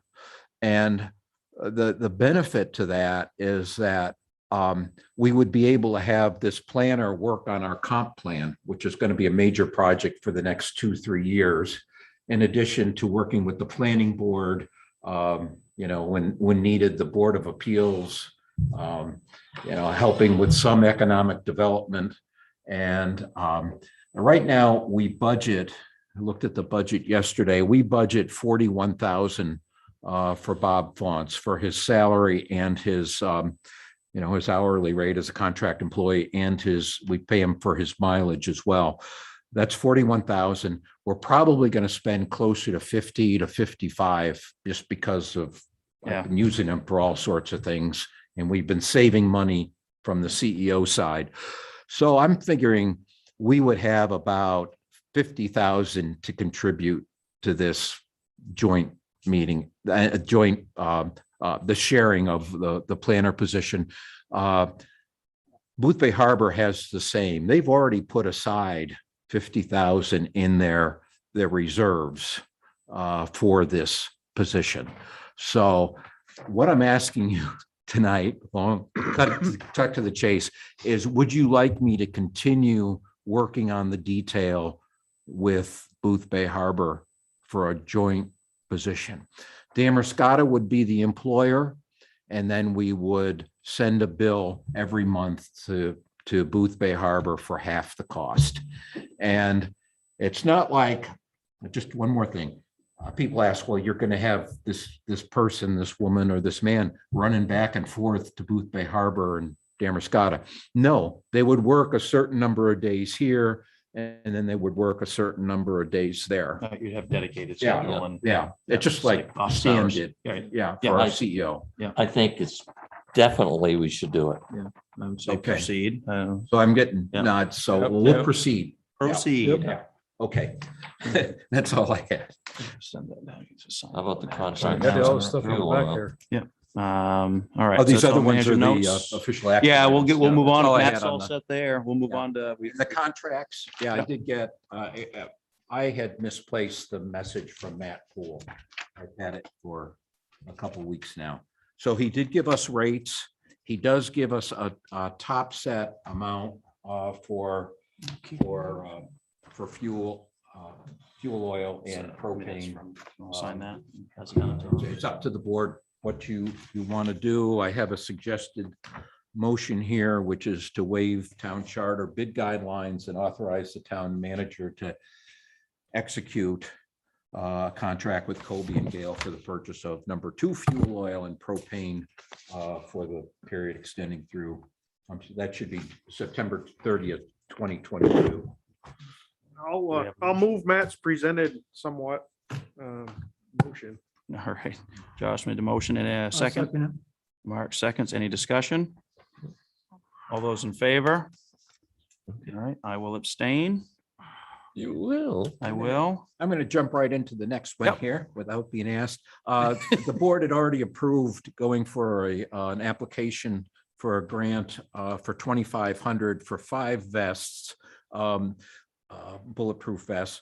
The department ended up going for 7 vests rather than the 5, and it cost the department $31.99.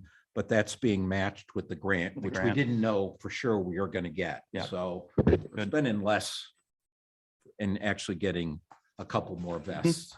Good. Well, let's see a motion for So that. You just need to Yep. accept it. I'll make a motion to accept the grant and approve the expenditure of Second. Department of Justice grant funds, 7 bulletproof vests, and Tom seconds. Any discussion? All those in favor? All right, motion So we've got- carries. All righty. Discussion items? Yeah, just quickly, I've been attending this focus group on the waterfront architecture. And we've finally reached an agreement that the focus on any artwork or any design work will be on the shipbuilding history of Damascotta, as opposed to covering the waterfront, agriculture, brickmaking, indigenous people, whatever. There are places elsewhere in the city or the town where we can do that. And You guys have some of them are narrowed already in it down. place. So the whole group, 7 of us, I guess it was, agreed that we'll focus on shipbuilding, which actually occurred right there at that site. So it makes a lot of sense logically to do Nice, that. Tom. That sounds good. Okay. Are you doing some of that with Mr. Dodge? Calvin, No. He wasn't, he's not in the. you could get an off, Calvin Dodge has probably Sure, more he's the knowledge historian. of shipbuilding Yeah, historian there. historian than anybody in the area. Mhm. He has massive, Oh, I read the Volumes. articles. I know. because I had him do, he gave me information on my family's connections with the It's a good shipbuilding. suggestion. I mean, I see his articles in the paper. Anything from you, Lou? No, Just used up your time anyway. Just used Moving up my along. time. oh, geez. Mark, go ahead, yeah. I've got the bridge light, I guess there's one out on the Howard Bowie side. Just like. see Oh, the lights on the On bridge? the bridge. Oh, really? And then the other thing is if you can, anybody goes through Main Street, does it seem pretty dim?